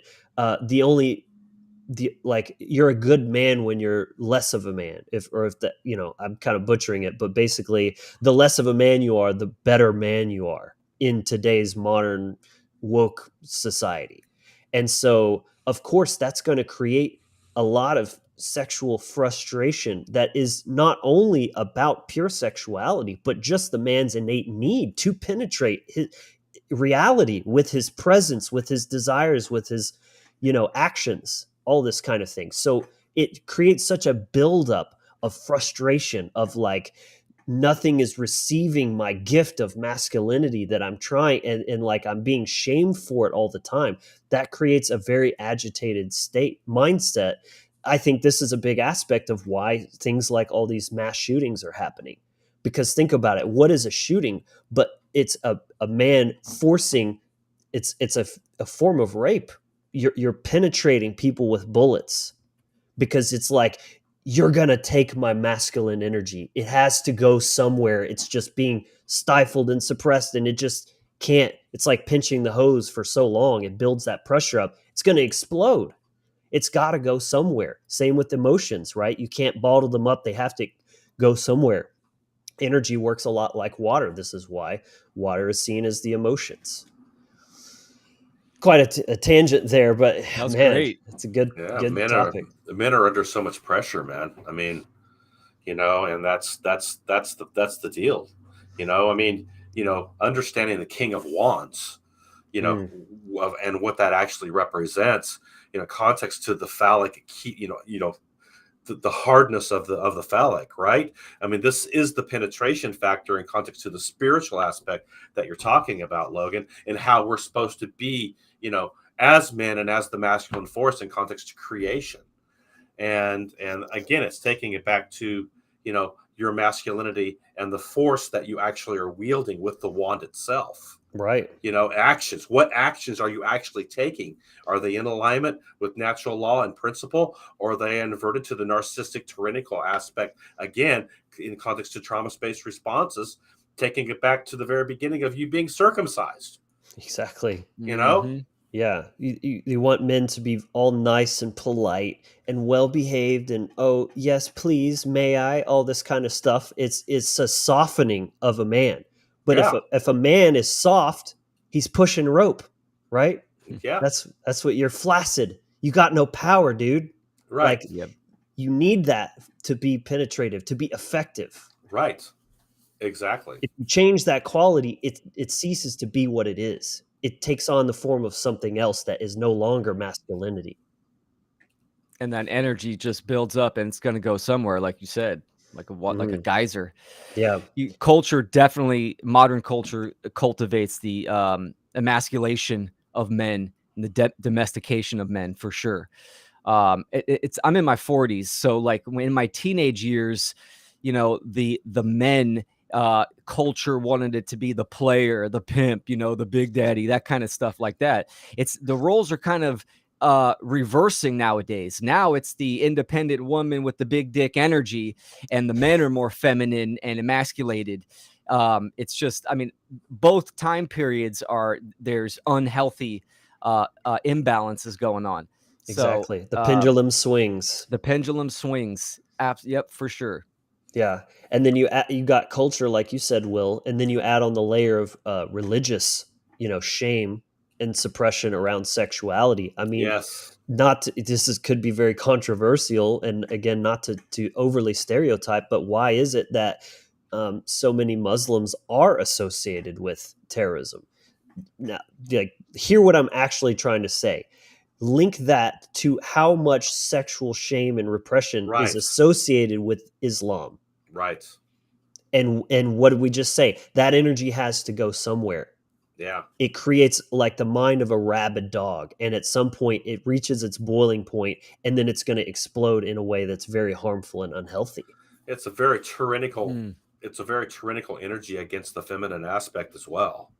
And when you're looking at the actual Muslim world, Right. and the action, the having the thumb upon the feminine, so it cannot actually be what it actually Can't even needs to show their be. face. Exactly. The burqas that they have to wear just so you can see the eyes. I mean, and then how the laws then perpetrate that action in context to the laws that are written in the Muslim world. I mean, it's mind blowing when you look at it, in context of where that energy is going. Yeah, well said. Definitely. The sexual aspect for men, right? Nowadays, I mean, what culture promotes is, you got to perform well. You got to have a 12-inch dong, like Yeah, right. all this kind of stuff. But Yeah. what that's doing is it's lacking connection, like what men and women, how they Right. understand what connection is, Mm. and it's not about the flesh. Right. It's a part of it. It comes from a Mhm. higher level, and the flesh is in there. Yeah. Um, The flesh is the plane of effects, not ex- causality. exactly, for sure, man. And Yeah. this is where the mental and the emotional are. So just the lack of connection in general. And like I was saying about the roles reversing, right? The women are the pimps and the players nowadays. They can pick and choose Mhm. any men they want. And this obligation or this feeling that men have to be, balling with in their bankroll and nice cars, nice houses, and all this kind of shit. Like, this is still going on. The roles have reversed. It so it's interesting. Mhm. Yeah. I mean, there's nothing wrong with forging something in your life as a man and being proud of it. You Of course, know, yeah, for sure. and so I look at it like that. I mean, I'm not trying to press anyone here. I'm doing this for myself. Sure. As a man, as my masculine force, and if I have a family, I'm doing that to support my family as well and cover them and protect them. And get them into a space where they're prospering as I'm prospering as a man and a masculine force. Mm. You know, Yeah, and that's where things get really screwed up because, like you said, Will, it's all inverted to all that bullshit you just talked about. Like, oh, I got to have this and I got to have that to get a woman. What? You know? exactly. This is why we need to come to know ourselves on this deep level. This is why this conversation is so important, because it's not about finding the right person and the right person's going to make you better, right? Right. You need to do that internal work yourself. You need to understand principles and truth, and then the resonance of that will bring you to like-minded individuals. And people have strayed away from nature and themselves so much that they're just looking for external validation to quote unquote make them better or their next level. Mm. Right. Exactly.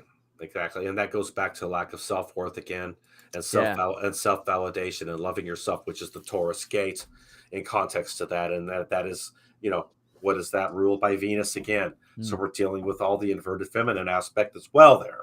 See? And so it all ties in and plays in together to the role of relationships to Libra, where you're supposed to be finding balance and harmony with your relationships. Right.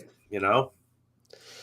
Real quick, I saw this comment, time for a lower fee PayPal donation. I just if you're looking to make a donation, first of all, appreciate that. Every little bit helps.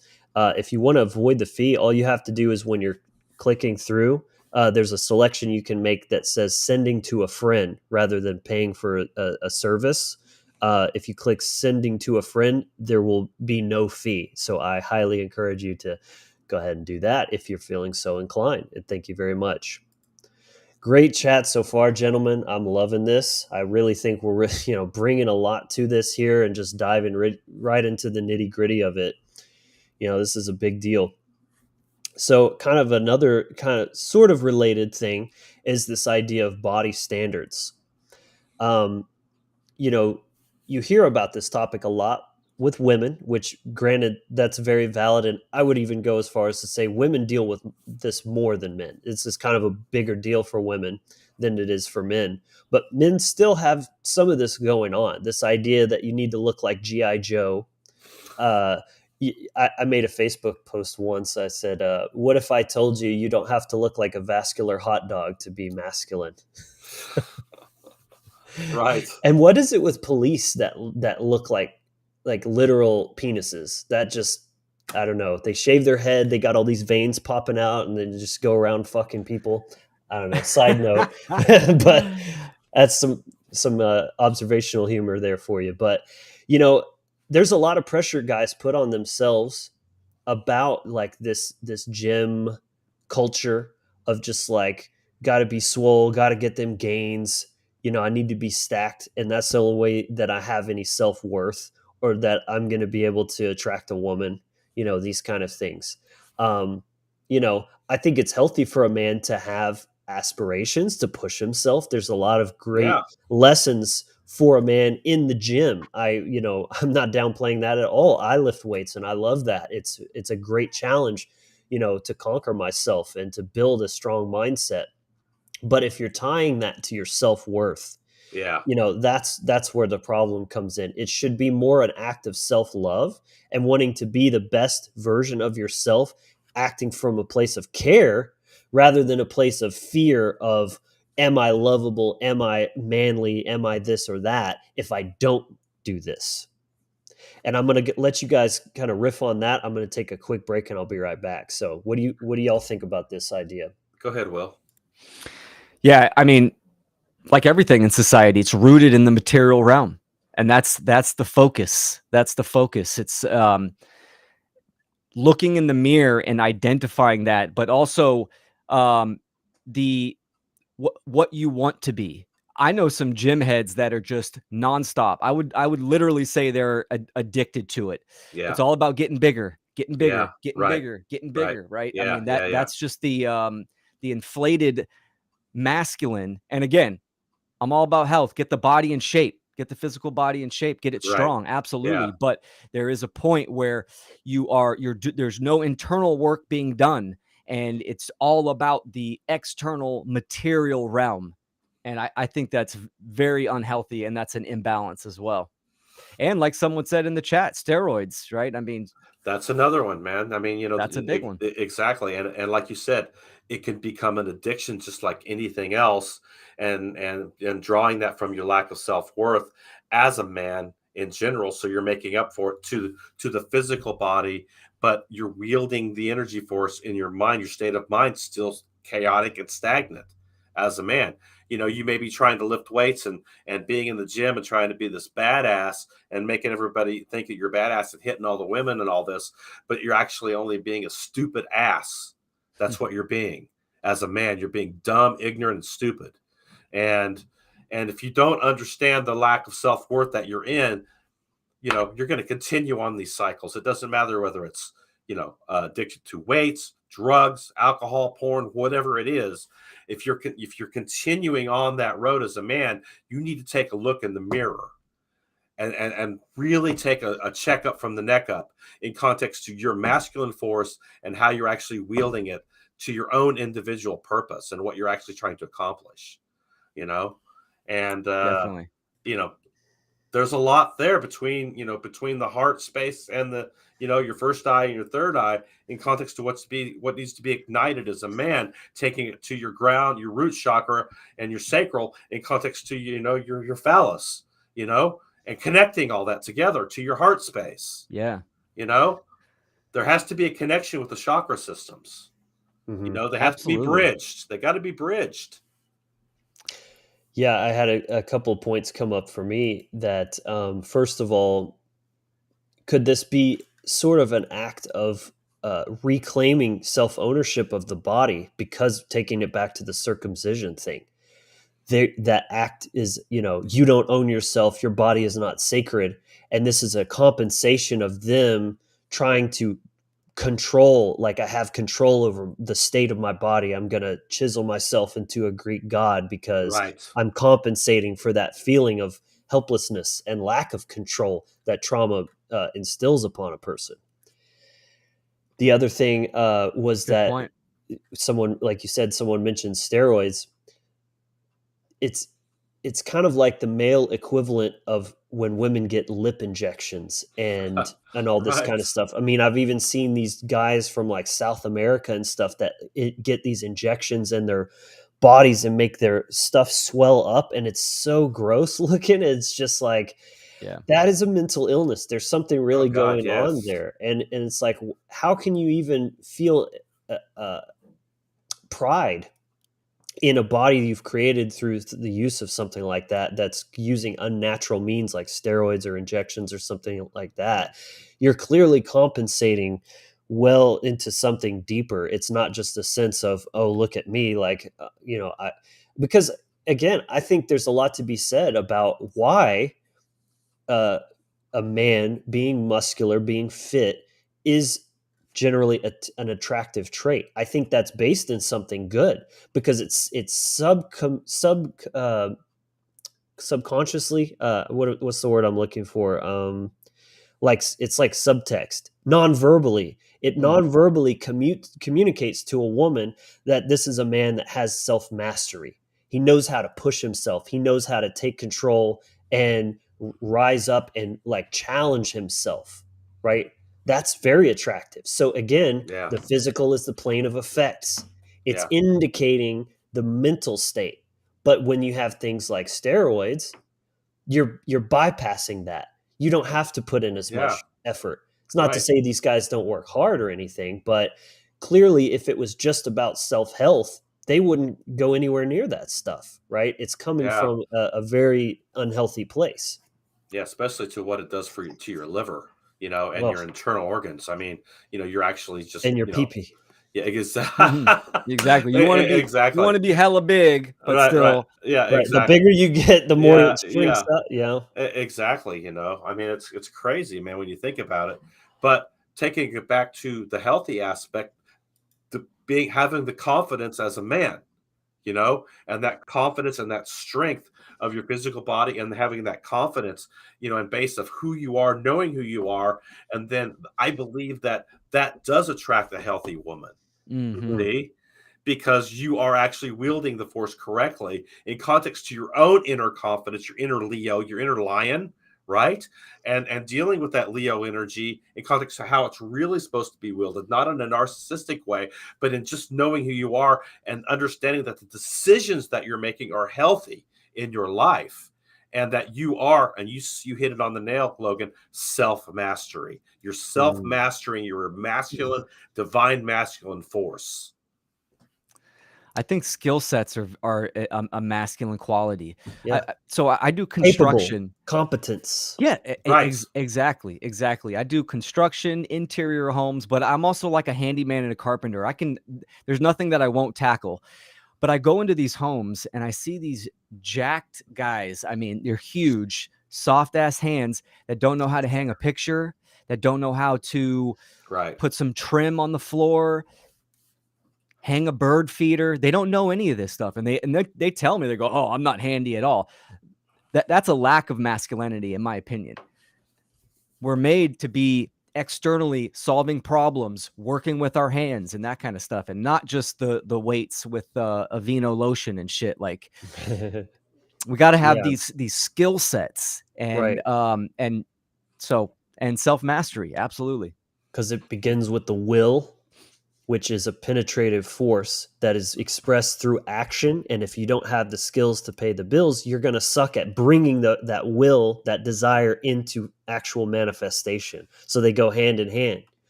Great points there, man. Being Love a provider, definitely. Yeah, this. I mean, it's not estrogen that builds roads and buildings. Yeah, man. Sophie also Exactly. had a great point here. These are people who don't trust themselves, and the outside world makes them invincible. I definitely think there's a lot of fear-based, thinking around this as well, of like, again, coming back to the trauma, feeling unsafe.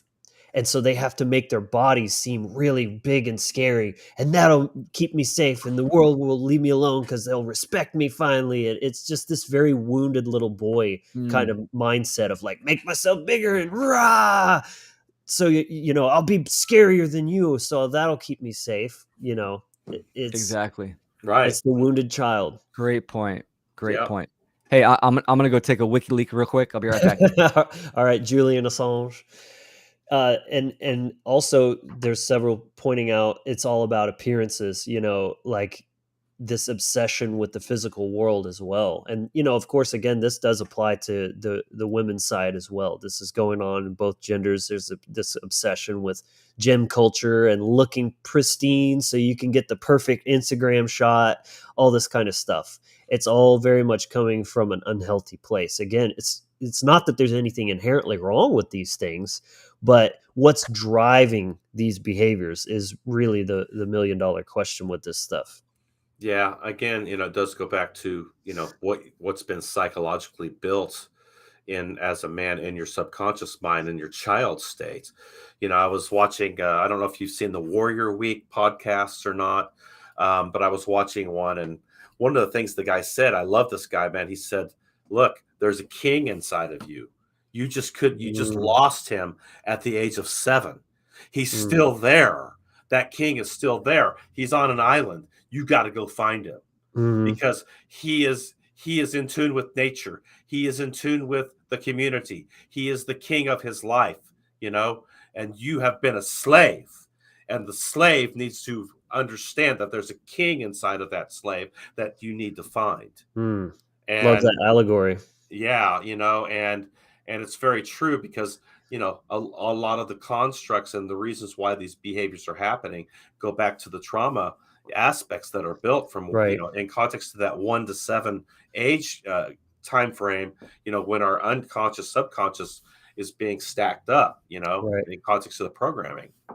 Right. The trauma is a decrowning of your Yes. sovereignty. Yeah, you've got to shed the skin of those versions of yourself that are based in the trauma aspects and trauma responses.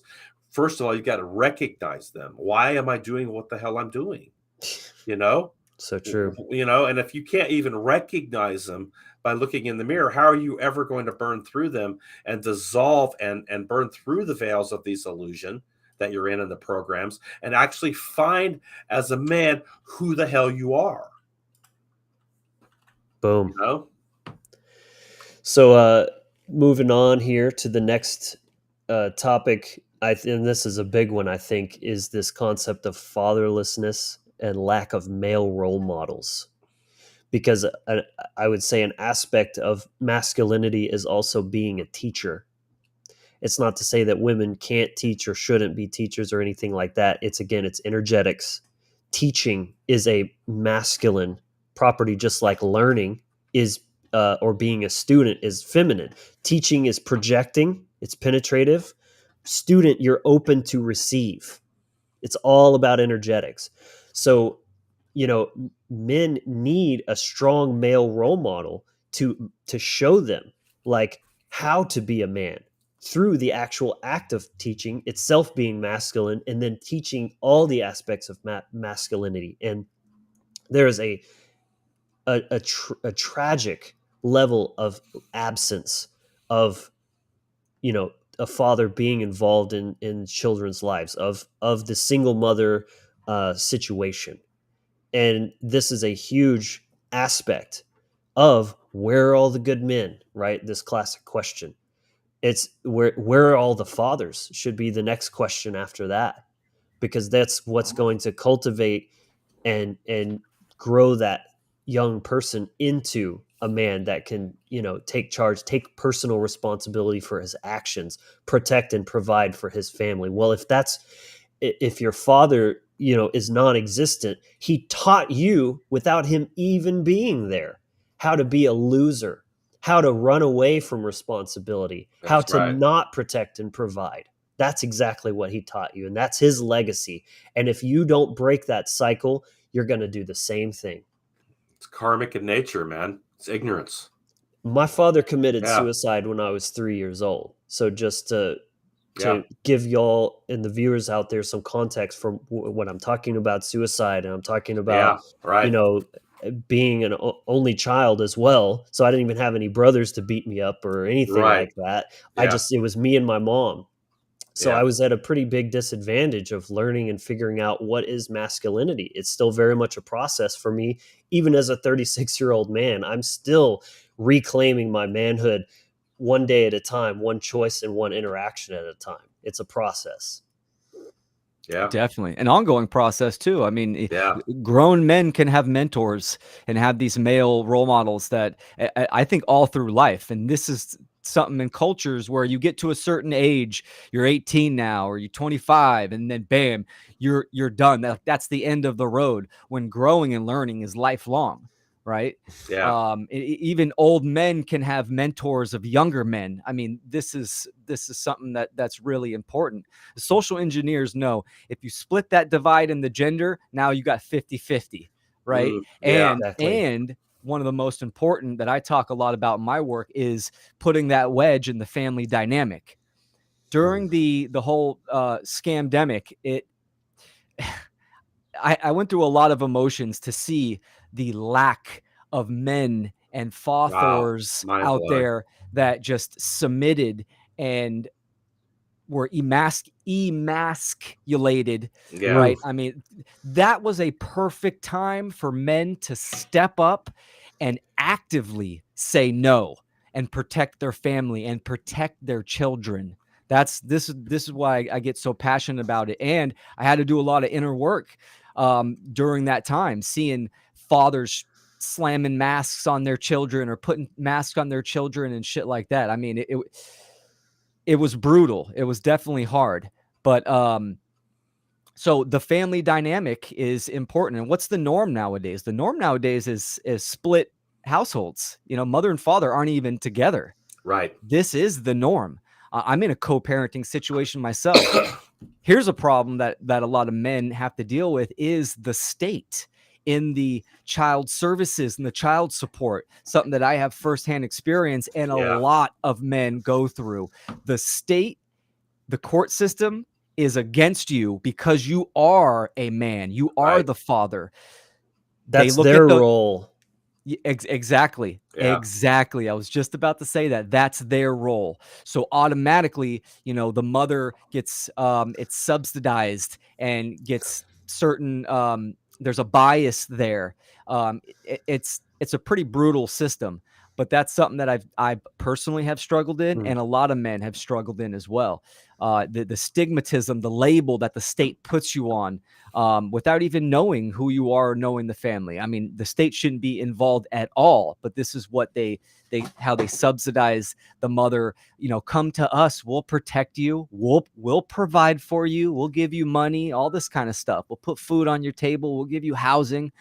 And sure, there's a lot of men out there that are not fathers and that do not step up, but there's many out there that are getting raped and pillaged by the state.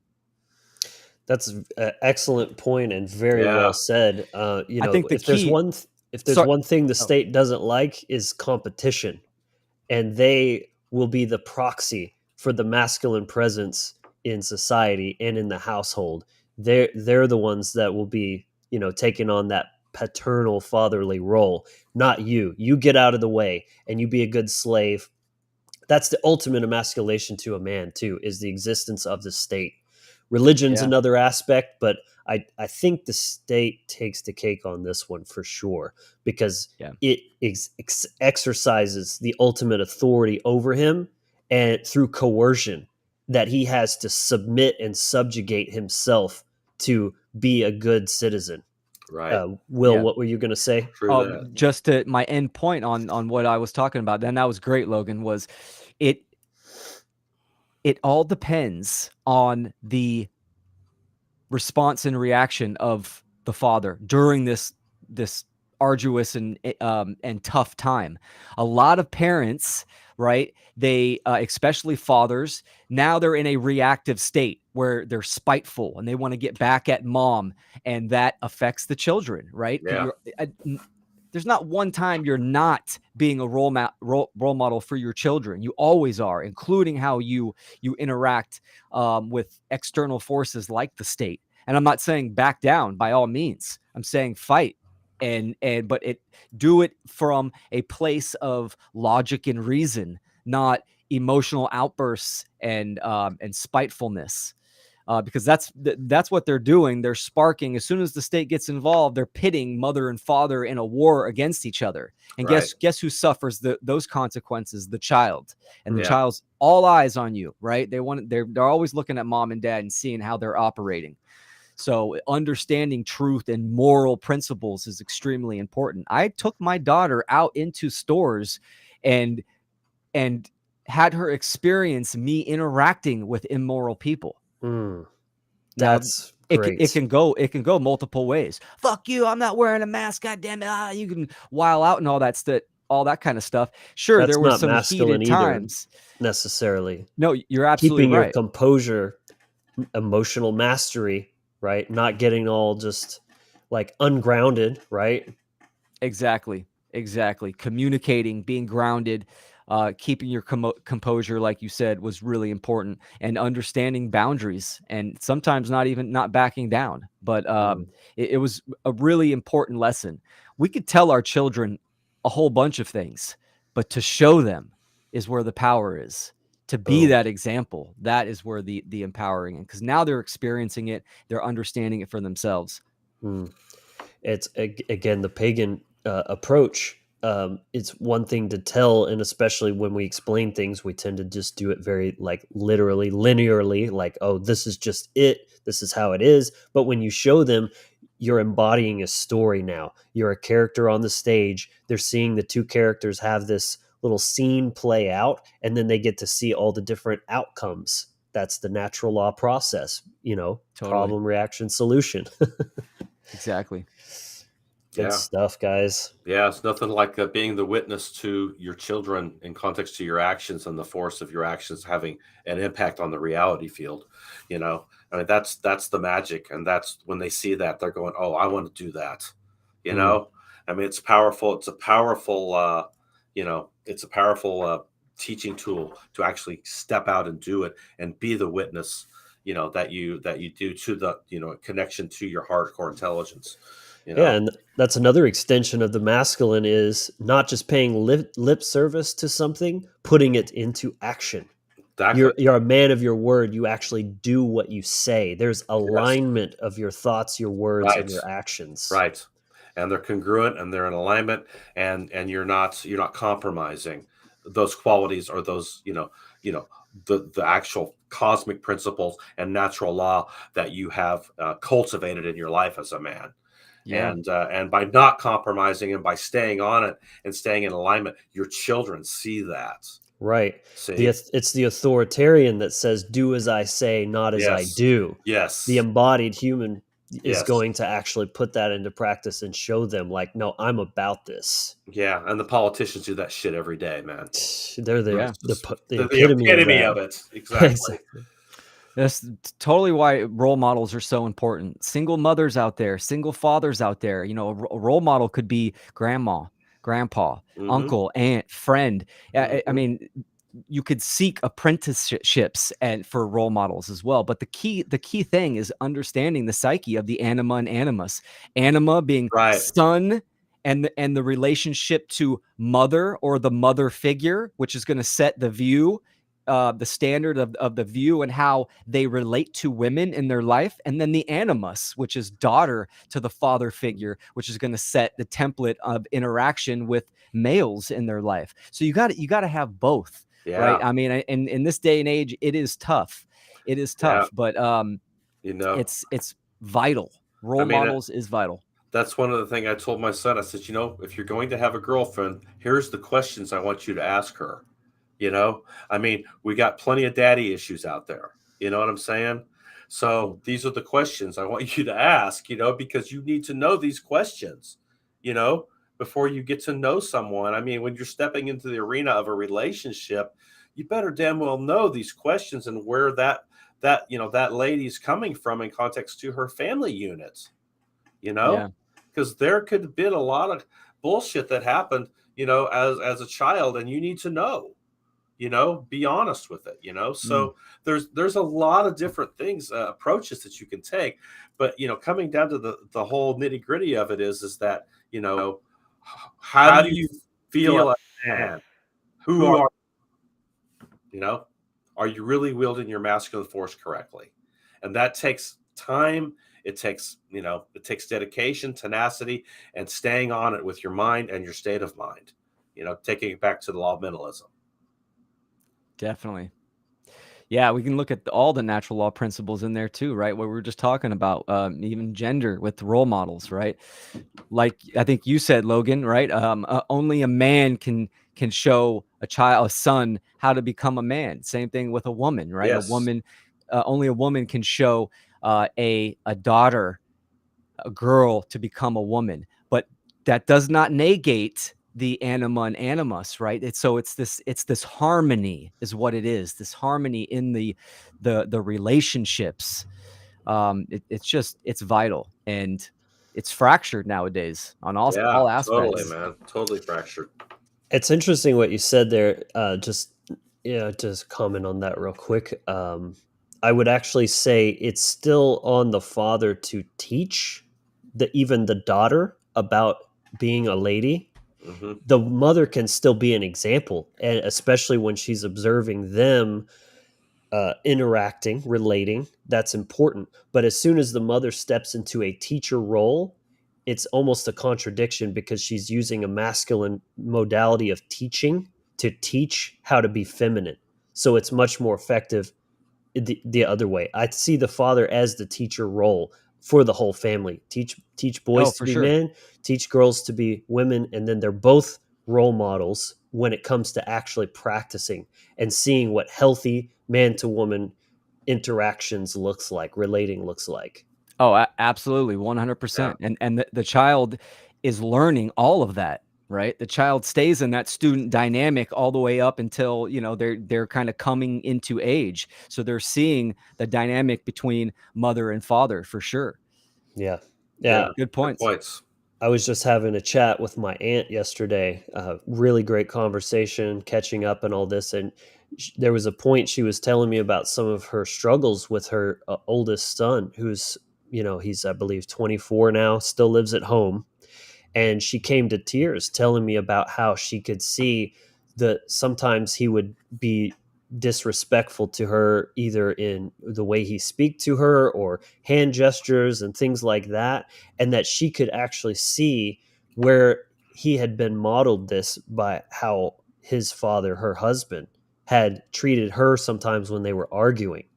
And of course, she said that he had taken responsibility for that as sometimes, and told him point blank, like, look, son, don't be like me. I messed up. That wasn't okay. That's not how you treat, a woman. But that's just an interesting, like, very recent anecdotal Mm. example that I could give to this. Yeah. Like, your children are mirrors, and they're looking to you. They don't understand the world. They're still learning. They're in total learning mode all the time. They're looking to you for, how do I behave in different situations? So you need to be very conscious of how you're acting. Well, you said the key word, conscious. When you're unconscious, this is why, boys and girls, when they grow up and they start dating, when they date the opposite sex, there's a lot of characteristics that shadow the relationship they had with either their mother or father, right? So, but it can't, it doesn't have to stay there. If you had, this is where daddy issues and mommy issues come from. If you're conscious of it, you're conscious of the relationship you had with your parents, and you can learn and grow from there. Absolutely. But this is what a lot of people are stuck in. They, men are dating women that had the lack of what their mother had as well, right? They're continuing the cycle. So it is this mirror, this correspondence, and vice versa with women to men. And that's quote unquote normal. That's the unconscious feedback loop. Exactly, man. Boom. Great. So the next thing and you've touched on this already a little bit, Will, is it's very related to what we talked about, and that's child support and custody bias when it comes to the court rulings strongly favoring the mothers for custody. They slap the men with all these ridiculous like child support, mandates and things like that. And I know you've got a lot of experience with this personally, Rodney. Perhaps you do too. I don't know. I've never been married. I have no kids. But I've heard the horror stories from many, many friends over the years. I've seen the statistics. It's extremely out of balance. Yeah. A brutal system. You can even look at CPS as well. That is, what a traumatic system. Unfortunately, I've known people that had their kids stripped from them. Yeah. I mean, as a man, and I'm going to open up here, one of my fears, probably my worst fear, right? And I look at fear as a challenge. Doesn't mean I'm not going to follow through on it. Having someone trying to take my child away from me, because I know what I would do. I wouldn't have it. I wouldn't have it whatsoever, and by any means necessary. So there's this organization that does this, takes children away from people, good people too. It's unreal. So this is why we do this work is for people to gain awareness of self-ownership and sovereignty, so they can try to vacate the state in any means necessary. Communication in co-parenting, I think, is vital. If you can get the other parent to understand or agree on principles, it might be beneficial for both parties to go that way. But the state, like I said, they subsidize mainly the woman.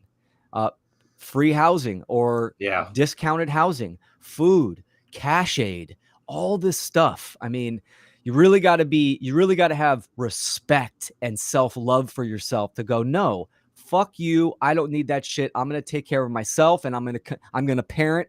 I'm going to co-parent with the father, not the state. Yeah. And I respect people when they go that route, and I get it. I mean, times can be hard for sure. But there's still a gradient in there on how much you're going to use against the other parent. And unfortunately, the majority is it's used as a weapon. Yes. Yeah. Again, totally. I've seen this happen with many of my friends, and it's difficult to watch, even though they're not my children. It's just seeing my friends go through that and how their children are weaponized against them by their mothers. Jana is here saying, I work in social work in a conservative town, and the courts don't favor men more than women as much anymore. In fact, I haven't seen that in quite a while. And of course, I don't dispute that that's your experience. And it may be true that at large, those numbers are going down. I think it very much varies depending on what location, the jurisdictions. Conservative town. I think that's a key word. Yeah. I'm in California, so that says a lot. Polar opposite there. Exactly. And then she said, I'll also come work in CPS for a week if you want to see the reality and get out of the stereotypes. If you can follow up with what you mean by that, and what are the realities that you're referring to. But again, these men are coming from personal experience, so it's not just stereotypical. It's literally anecdotal.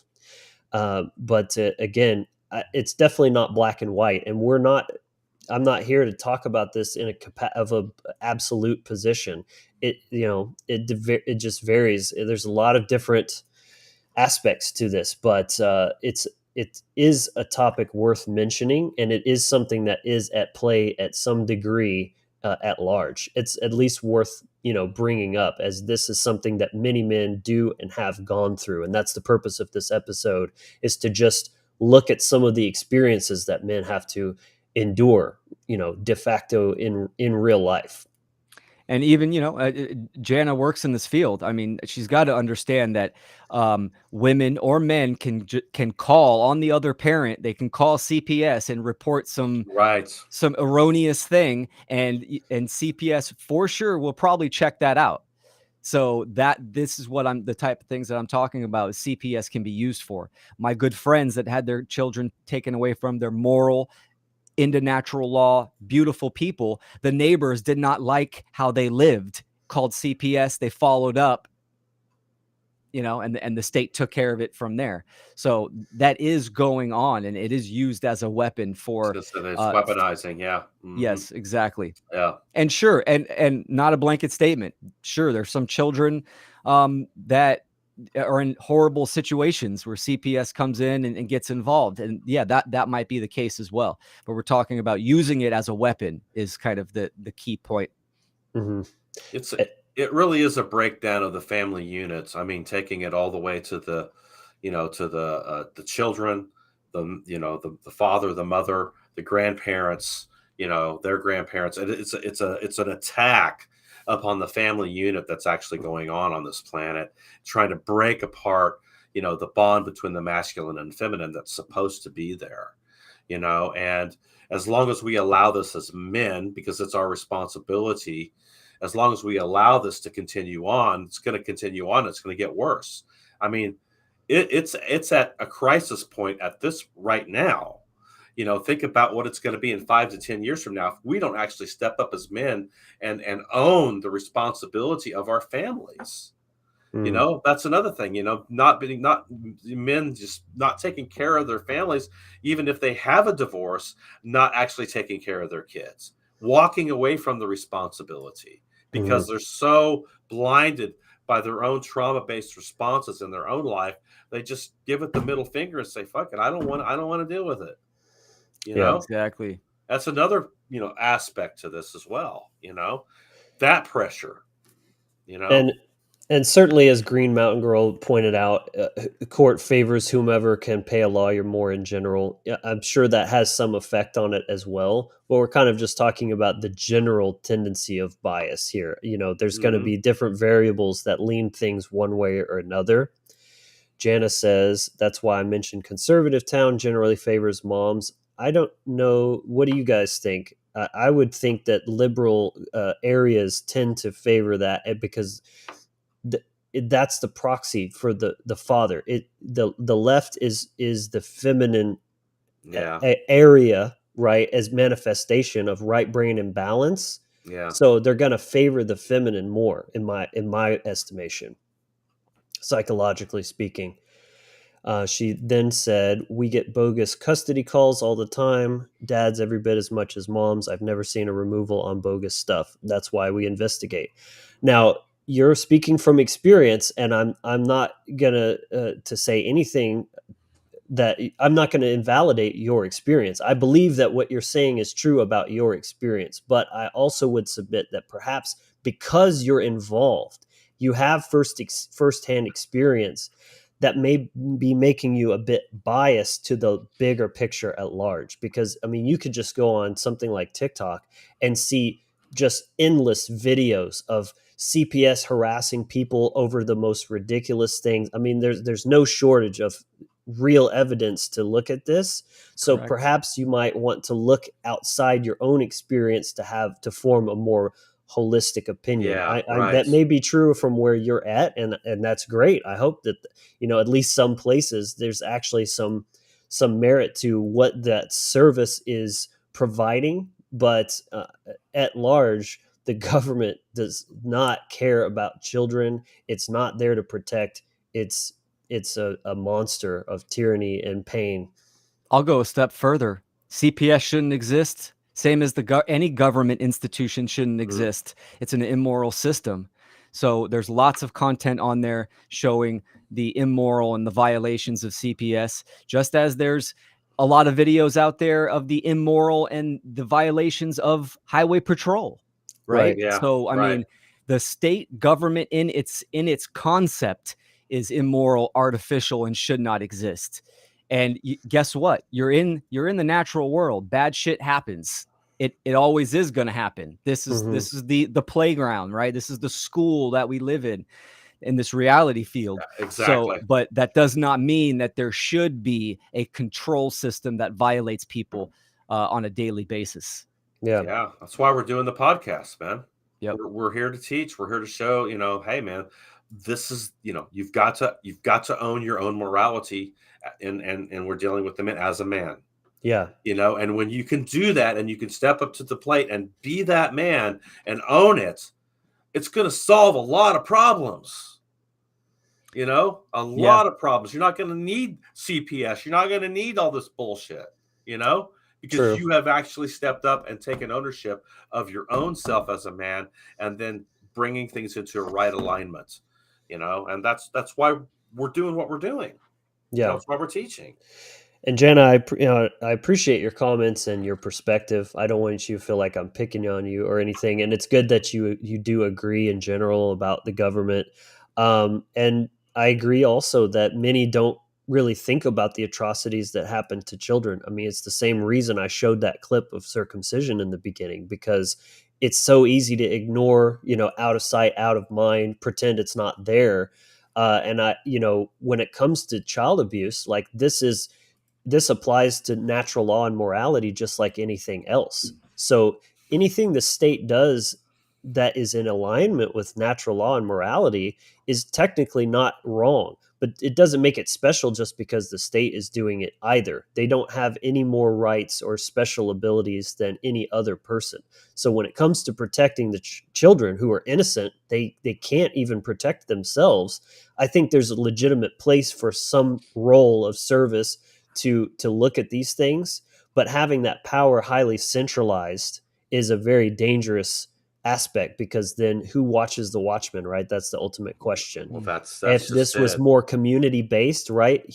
Cities is very unnatural. If people had more sense of community and tribe, then those things would be being witnessed by people that actually know those children. They care about the families, the people that live in their community. Yes. They're going to have a stake and interest to actually care and pay attention to, are these bad things going on, and what needs to be done about that. Because I do agree, if someone is abusing a child, they are revoking their rights to be a proper parent. custodian and a Exactly. steward of that child. They need For to sure. be, something needs to be done about that. So hopefully that I agree with that, Logan, so much, man. We have that the lack of community in my Terrible. town. Yeah. In my town of Antioch, and this happened probably 10 years ago. I didn't live here then.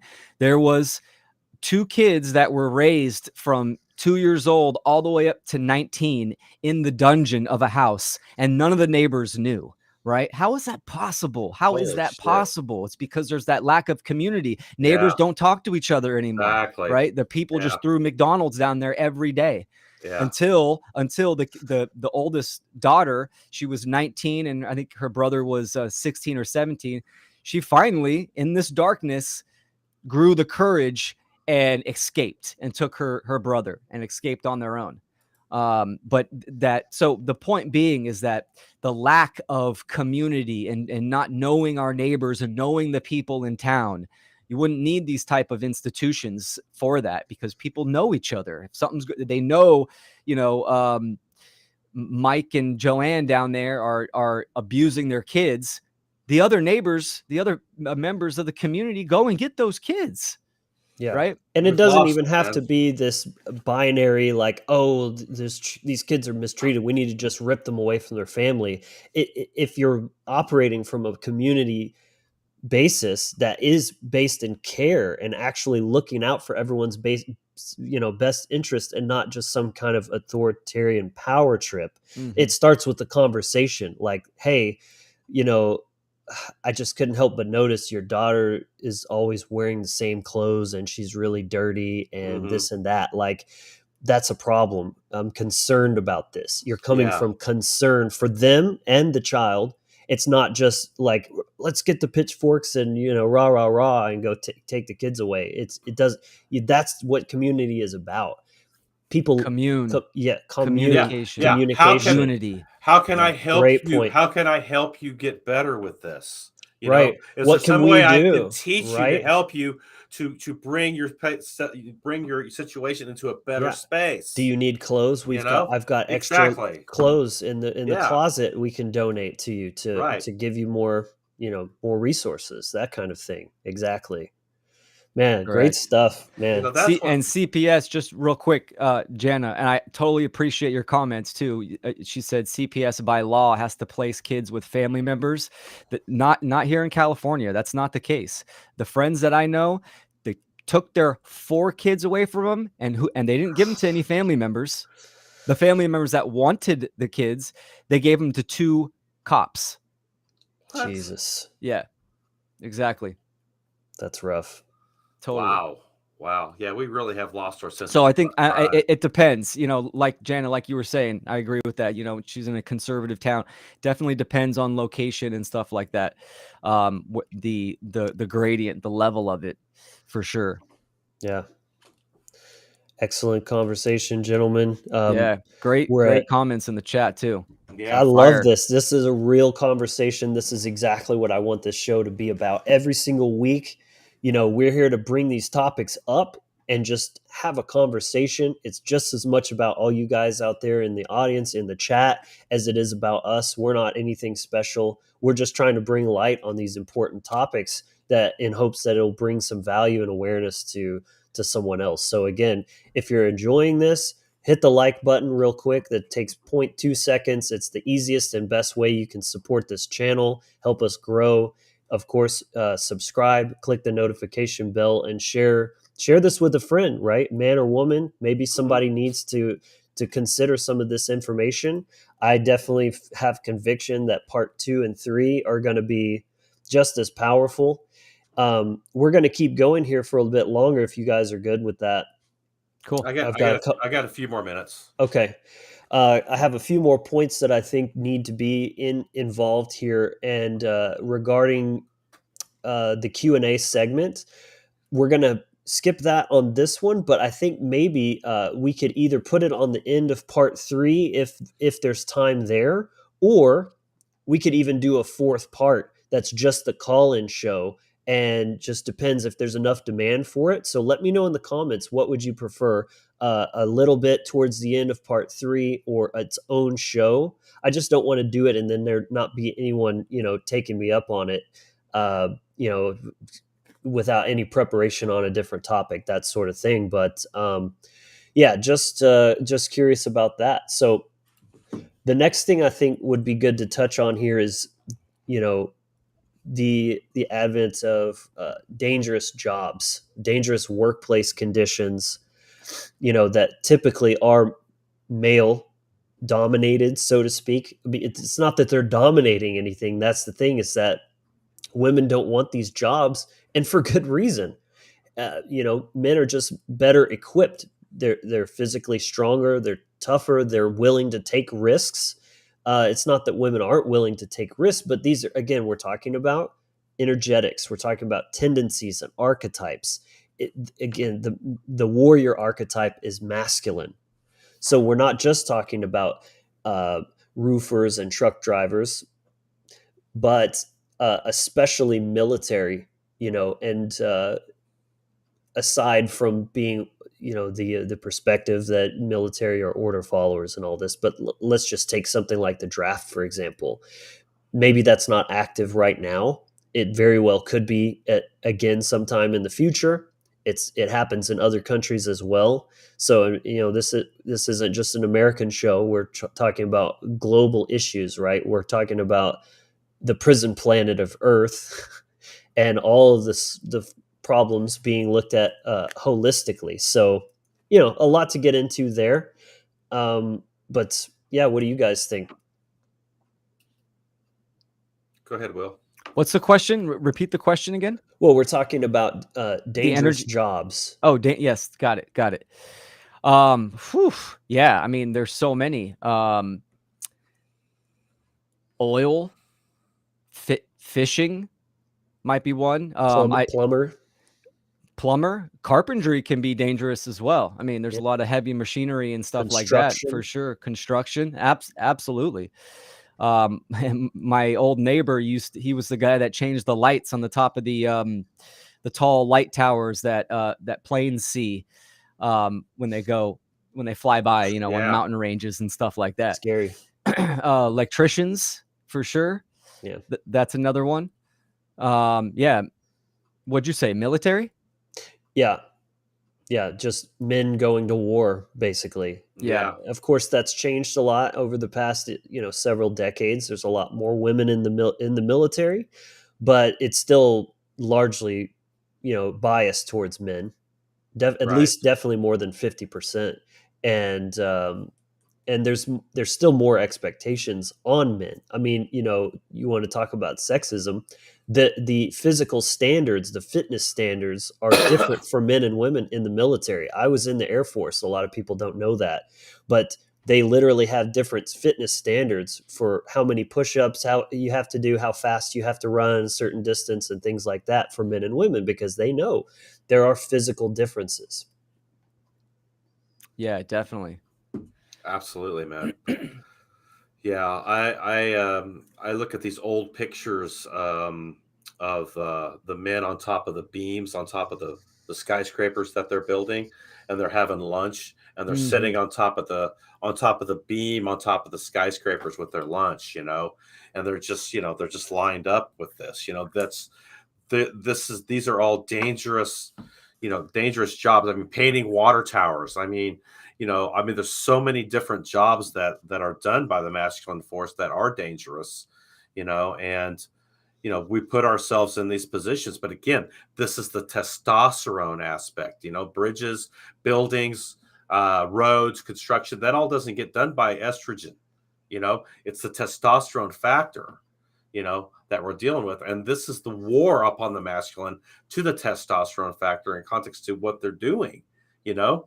I mean, the whole transgender thing, the whole war against the masculine force itself, it's time for us to rise up.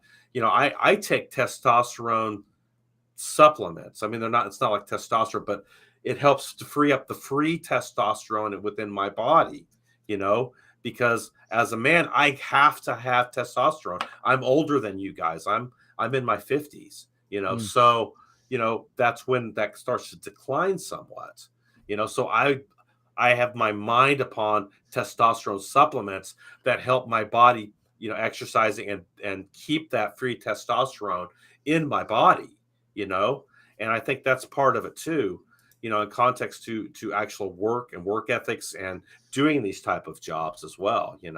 I mean, geez, we're under so much stress as it is, context to the duress of government and state-run organizations, as men in general. I mean, just dealing with the CPS bullshit, on top of it. So Mm-hmm. there's a lot there that men have to deal with every day, dude, in their Right. lives. I mean, it's a lot, man, if you really break it down, Yeah. and bullet points. Even something like Sure. engineering, for example, there's this so much about these stereotypes and how they're harmful, and it's like no one's saying women can't be engineers or can't be good at math.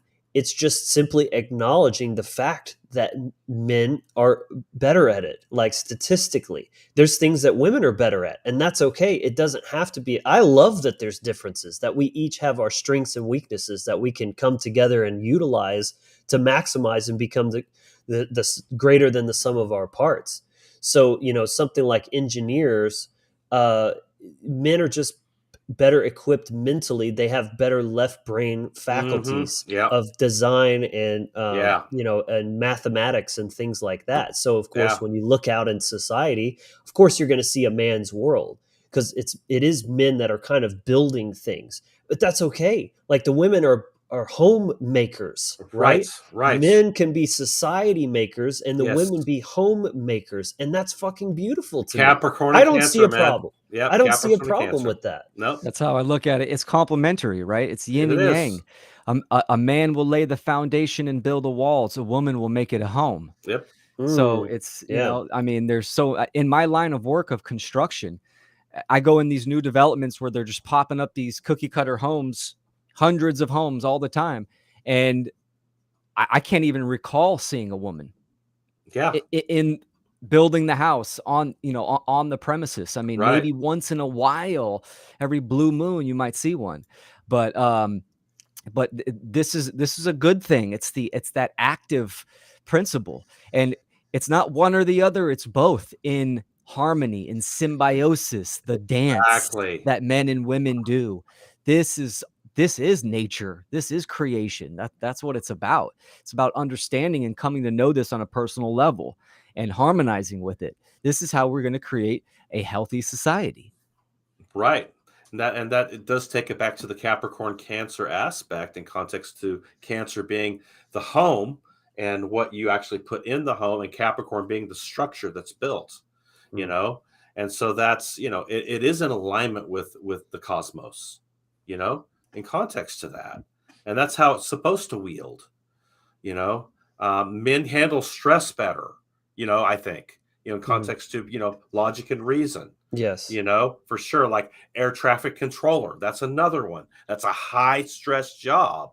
If you're looking at, bringing planes in, and all the activity that goes on in the air, that's a high level, high stress job. I'll tell you, being a chef, I've been a chef my whole life. Being a chef is a high stress job. Mm. And people don't realize that how much Mhm. stress there is in being a chef. That's why there's a lot of men chefs. Yeah. Fascinating. It makes sense because it's not just about the cooking.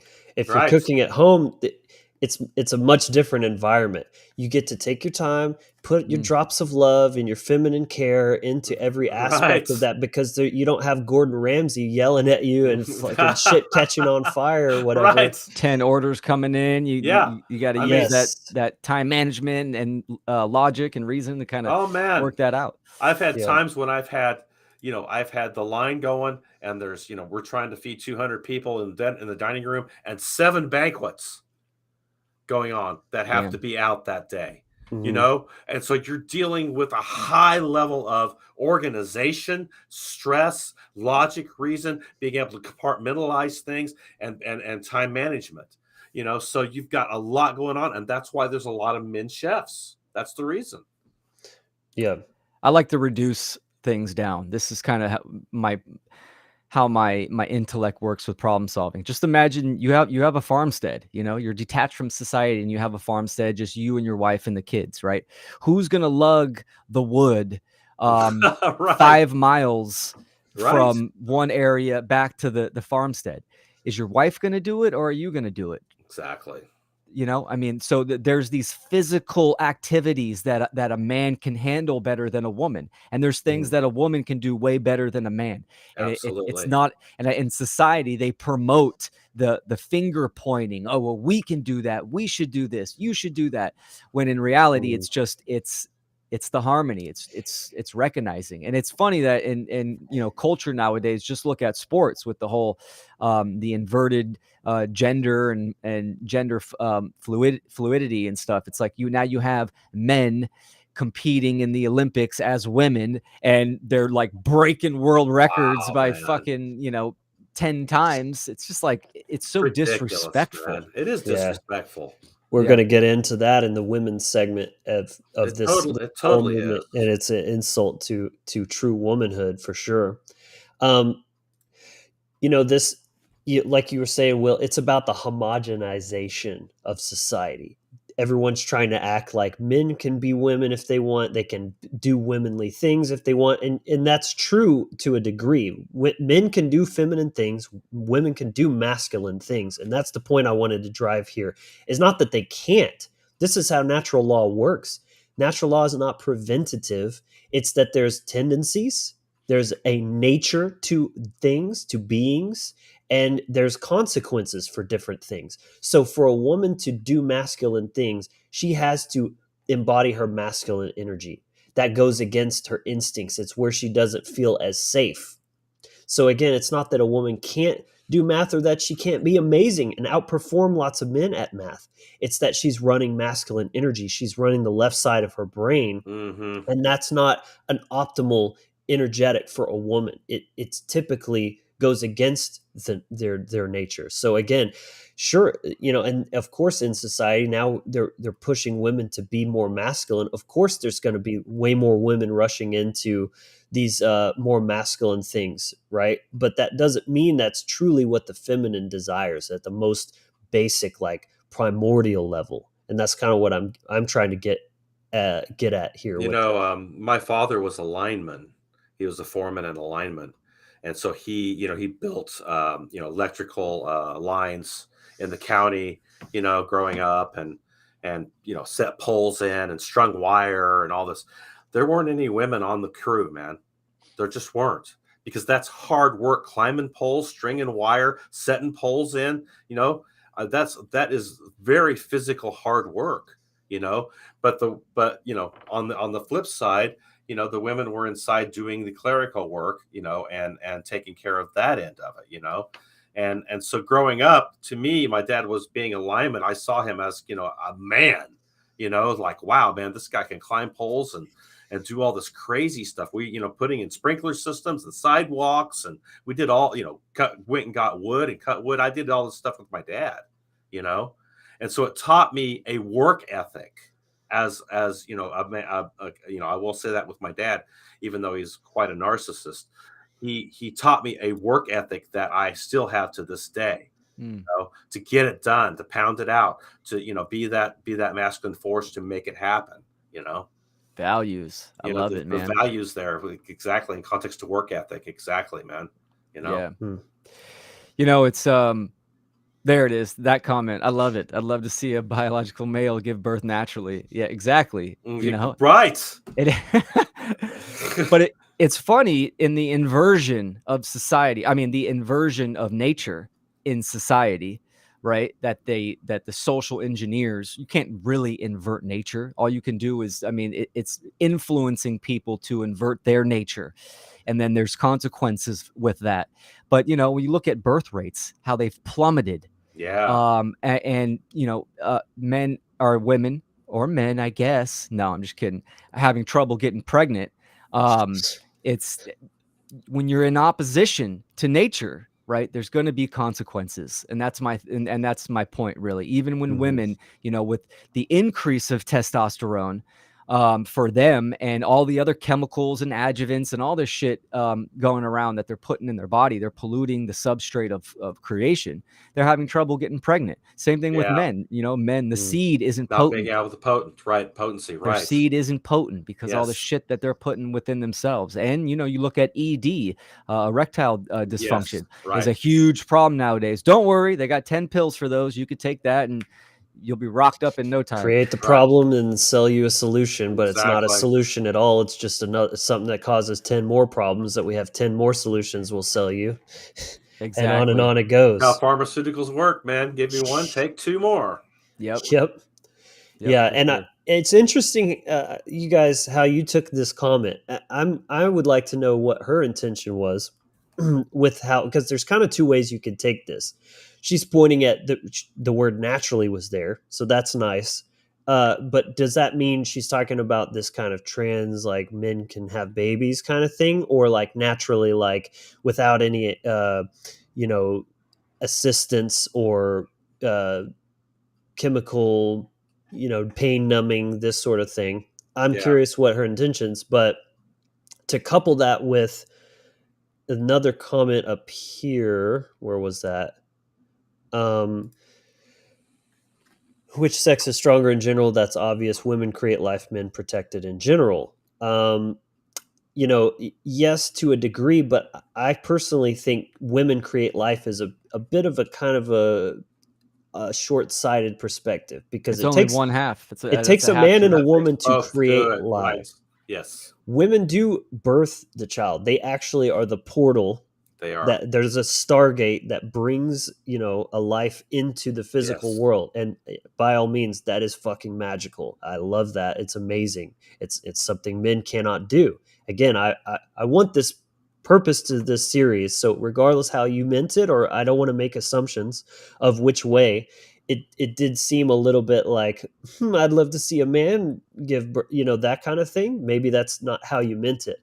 But just to reiterate, the purpose of me making this is to try to get away from any sort of that competitive, which one's better, which one's more oppressed type of thinking, and really try to cultivate mutual respect for the challenges that are unique to each, and then how can we actually support each other in that understanding, in that acknowledgement of those unique challenges, and how can we basically make life a little bit less difficult, because goodness knows, like, it's a bitch, right? And we are all dealing with shit of different kinds. Each person is fighting their own unique battles, but we're all in this together at the end of the day. So, Right. I want the purpose of this, the takeaway, to be, how can we kind of see each other, really see each other and those unique challenges, and how can we be more understanding of those, and kind of supportive of those things. Yes. Good point.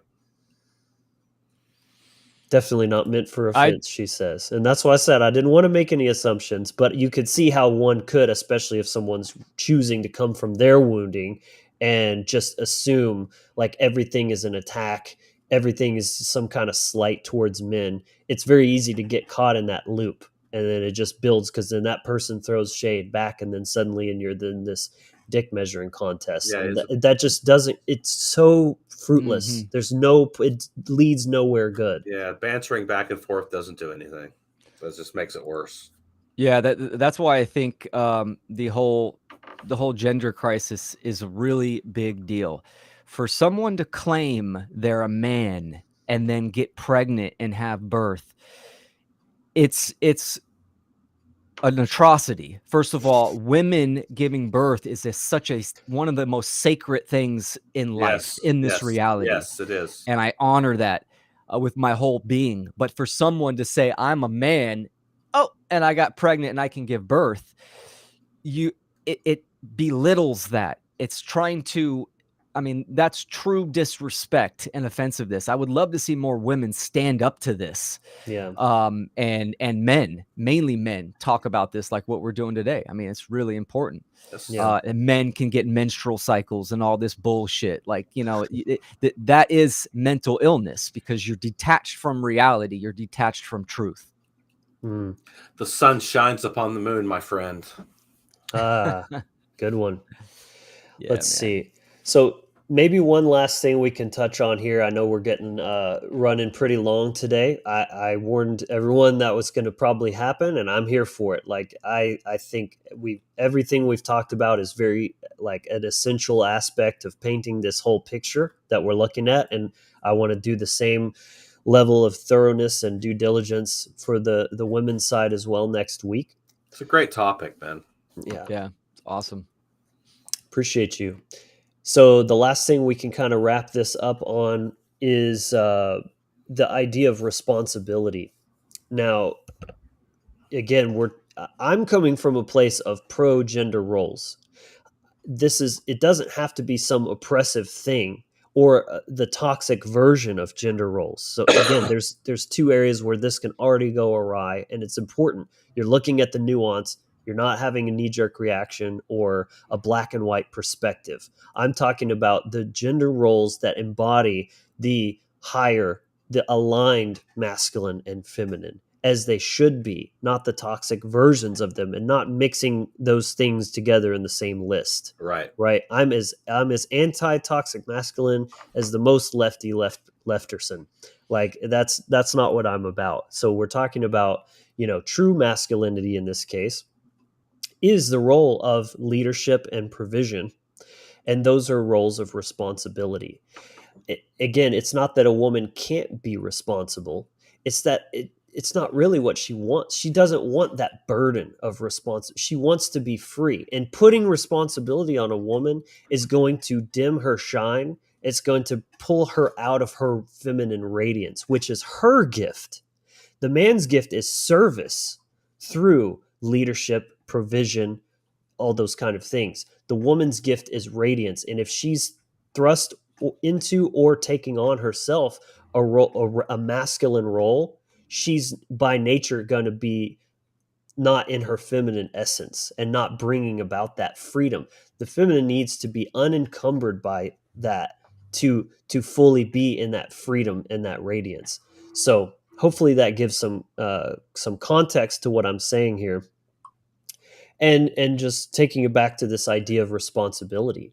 It's ironic that the wounded feminine wants control and is afraid of being vulnerable, whereas the wounded man is afraid of responsibility, of leadership. He feels safer being vulnerable and just capitulating his feelings, like Rodney said, and not taking that personal responsibility, because ironically, leadership is the male version of vulnerability. Really think about that one. For the feminine, it's expressing vulnerably from the feelings, from the heart space of just like, these are my feelings without any kind of attachment, blame, judgment, outcome, any control, any of that. The man's version of vulnerability is taking responsibility for taking, because when you step into leadership, you're taking responsibility for the outcome of what you're leading towards, right? You're risking rejection by asserting a directive or a suggestion or whatever have you, because you're vulnerable to somebody saying that's stupid, or why should I listen to you, or whatever, to be disrespected in that way. A man's innate need is to be respected and to be allowed or respected in his leadership, whereas a woman's need is actually to be cherished and to be served. Those are two totally different dynamics. Right. Men and women have different needs. That's really what this comes down to. So again, men can be feminine, but that's not fulfilling their true masculine needs, and vice versa. So just kind of my point with this bringing up, and I'll let you guys riff on this a bit, is just, I would like for women to appreciate that willingness for men to take responsibility, to bear that burden, to be vulnerable in their masculine way of fearing rejection, of being, emasculated or subjugated in some way, because they have to put themselves out there to set themselves up for them. That's why it feels safer to just kind of, oh, whenever you want to do, babe, right? Just kind of go along to get along and that kind of thing. So, yeah, what do you guys think about that? Go ahead, Will. Oh, you're muted, man. Sorry about that. Yeah, no, well said. I really like that and resonate with that for sure. I mean, just looking at responsibility, right? The ability to respond. Now, of course, this can be looked at internally in the self, but also externally to the world. So your ability to respond as a man or to your wife would be the male aspect. I love that the masculine quality to serve the feminine essence, that's powerful. I really like that. And there's almost kind of healing, right? Healing means wholeness, to complete, Yes. to be healed. So when you have that unification of man and woman, right? And in the self, it's the alchemical wedding. But in the external with man and woman, you're in that relationship. There is almost a wholeness, a completion when it's in balance, right? When the polarities are in balance, there is a level of healing to kind of the world, or this experience that we have incarnated on and growing together and evolving. So it almost it adds that level of evolution. Look at evolution, the word, right? It's a forward progress. But if you take the words EVOL and you switch them back, you got love. So if you look at evolution kind of going backwards, even the TION, ion, right. Energy, ion, going backwards, right. You have the ion, the energy of love. So you have like this masculine and feminine of evolution, forward, penetrating progress, and then the internal, the receiving of love. So it kind of makes this figure eight something that just came up on top of my mind, but it's a beautiful thing. I think it's the ultimate unification in this reality is a healthy relationship of man and woman. And this is what we need to see more of. And that's why the core wound is betrayal. Mm. Because this is the separation between us and them, and pitting the competition aspect between the masculine and feminine force. And this is the virus, man, in context to that. So we actually, by becoming the man or the positive charge in context to initiation or initiatory energies to serve is powerful, because that does set the receiving end of it for the woman. She is the receiver of the penetration. See? Yes. Yeah. So she becomes the moon, or the receiver of the energy in context to that. See? And so this is what creates the union of the moon and the sun in context to, what we call, a union of a new moon, or that aspect, because sun and moon are conjunct in the sky. They're kissing. They're coming together. See? So they're coming into a union. That's powerful. Looking at it statement. On the societal level, right? It's like, look, we're in the human condition is slavery and duress. So you don't just, freedom just isn't given to you. You have to earn it. Yes. You have to take it. That's masculine. Yes. But you also need care. This is where the feminine comes in. Mm-hmm. You have to care to do that. So, I mean, I've said this in many talks that the uptick of women getting more caring and embodying that feminine energy is important, because there's huge influence. The man wants to serve. Well, if the woman cares about morality and truth and principles and freedom in the world, that's going to have a huge an effect on the man. Yeah, I see. Again, I like to take it back when you're looking at these polarities, as the yin and yang is such a great depiction of that, because you have that little dot in each of the masses that offset and balance out. So they're still what they are. The black is the black side, the white is the white side, but there's that little dot that creates the balance internally in form of relationship as they're coming together. Yeah. And I see that dot as the heart space, because that's the thing that brings that balance. The heart is the center of the chakra system. You've got the top three and the bottom three. They come together in the middle in the heart space, and everything is activated and comes online. And this is where true holistic heart-based intelligence comes from. So a man that's in his assertive, dominant, energy, but is not operating from the heart space. Right. That's that state of imbalance, because he's no longer acting out of service to the feminine and the greater good of the unit. He's acting out of self-service from his own wounding. Yeah. And I want it as a couple of great... and he's in his lower base self in context to that. He's right. They're not bridged. So his hardcore intelligence is offline. And he doesn't have an eye to see the need of the feminine at that point as well. There's a couple of great comments here I wanted to touch on too. They bring up good points.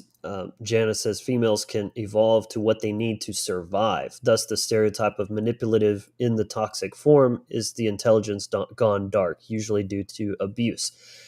I agree that females can evolve. Well, they can adapt is the word I would choose, to do what they need to survive, because survival is a masculine role or purpose, because you have survival and reproduction, right? Those are the two pairs that come together when you're looking at this. There's anything that comes in pairs, a good chance that one will be a masculine thing and one will be a female thing, right? Sun and moon, etc. Yeah. So survival is the masculine role. That's why protector, provider, right? To keep from dying is the male's role, and the feminine is nurture and reproduction and propagation. So prevent from death keep from just dying out as a human species. And then the feminine is perpetuate, right? That's why it's all about connection, community, care, nurture, because it's like feeding the life that is preserved by the masculine and allowing it to thrive and bloom into its best self and to keep continuing on propagating. So survival and propagation are the kind of the two sides. So the feminine doesn't want to be forced to survive. That's the whole point. A masculinization of a woman is a survival instinct due to trauma, like you just said, due to abuse. But that's not the highest self. We need to heal that trauma so we can be safe in our own bodies and trusting in those instinctual needs and desires, and honoring those. Yeah, I mean, the moon shines on, excuse me, the sun shines on the earth so it can survive. Without the sun, there is no survival on this planet. Mm-hmm. That's the masculine force in True. context. See, without the moon, the water cannot be moved and it becomes stagnant as the moon moves the tides back and forth. The emotional aspect in context to the feminine. And so that's the self-care that has to be implemented from that feminine force to the masculine force, And the rain and the and the emotion that rain and comes the emotion that comes with it, the watering. nutrifies Exactly. and nurtures and Right. allows things to flourish. So the Yes. water is the element you need to make things actually flourish and grow. But without the sun, you got no life. Yeah. And Tommy here says he's had a couple of female bosses and found them more aggressive and ruthless than male bosses. It's if they had to out the male men, it was grim, to be honest. And that's just it. Women can be masculine, but it's unnatural. They're forced into that due to a trauma response. It's not going to be congruent. They're not a masculinized woman is not operating from her heart space and her feminine self-worth, because to be forced into that is an extension of a diminished self-worth, that she has to do things that are unnatural to her in order to survive and make ends meet. Right. So, of course, it's going to be miscalibrated and out of balance and actually, ironically, show up as toxic masculinity. Look at the feminists in general. They're so against toxic masculinity, but they are the poster child of toxic masculinity. The epitome of it. Embodied in a woman's body. Yeah. You close off that heart space for a woman, right? And then there goes the empathy. So what gone. are you? You're super apathetic and aggressive and all this kind of stuff. Yeah, that's it. And of course, nowadays, looking at the neo-feminisms and stuff, they're waving the flag of empathy, right? But they're the complete opposite. This is what the dark animus is as well, or even looking at it as a like a mythological creature, that would be the siren. Yes. Yeah, the succubus. The succubus, the succubi, And take it to the Norse, it's Golvig, when you're dealing with the birth of the dark goddess, in context of that, or Lilith, if you want to take it to another mythos, exactly, when you're dealing with that type of thing, so it can get very toxic, because the woman's taking a role that they're not supposed to be taking. Michael Tsarian talks about this with Dragon Mother and the female Illuminati. Totally gets into that, Yeah, really, really important stuff. Yeah. Good point. Good point. Brett Bernhoft says, what are your opinions of modern American women? Very in line with what we're talking about here. And I would broaden this a bit to Western women. I definitely think places like the UK, Europe, even Australia, things like that. There's very much a push to masculinize women, right? They're coming from a place of unconscious trauma due to toxic masculinity, right? Men who are abusers, who are either hyper masculinized without that heart base, so they're dominant, they're order followers, they're abusers, things like that. They're narcissist control freaks, or their masculinity has been utterly eradicated and they're so incompetent, lazy, cowards that the woman is forced to step into the masculine role just to try to make things work and balance things out. But that's only just going to perpetuate this dysfunctional kind of unholy marriage, so to speak. Yeah, absolutely. And that plays into the single mother having to play both roles, in the household, because there's no father, I mean, Right. Yeah. it just snowballs. Yeah. Yeah, it's a great point, Jana, because You know. without men stepping into their leadership, without taking charge, taking Yep. actions, it's like the woman just feels like, well, nothing would get done if I didn't, Right. step into that role. And oftentimes, unfortunately, that would be true. But the answer isn't to become masculine, ladies. This is only going to bring more of what you don't want.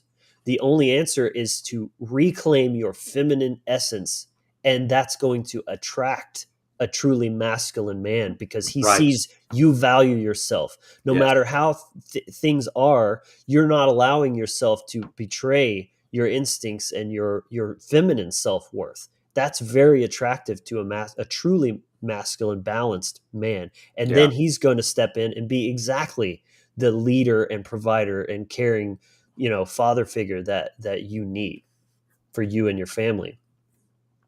Yeah. Absolutely.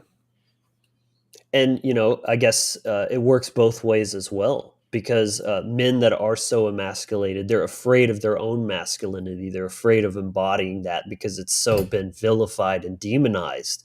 They're afraid to even show that, and so they kind of slip into that role as well, because these women are like already in their masculine roles. That lane is taken. So people are so afraid of being alone. They're so prone towards codependent relationships, Yes. codependent dynamics. They need somebody to even feel complete. And so that it's ironic they're using that masculine role of the feminine as a proxy for their own masculinity, because they can't derive that from within. So it's just really fucked up and inverted. And then it creates almost this, like, it kind of works in a way, because you got the woman is kind of the man and the man is kind of the woman, and but both are like in a state of internal chaos and like anguish, because they're going Opposition. against their own instincts, and those are always there. That voice inside, your innate wisdom, is always there. It's just the longer you ignore it, the more it fades into a whisper, until it's just a little child down in your dungeon that you don't even hear anymore, but it's Mhm. still there and it's still suffering until you let them free and give them permission to exist and be what they really are.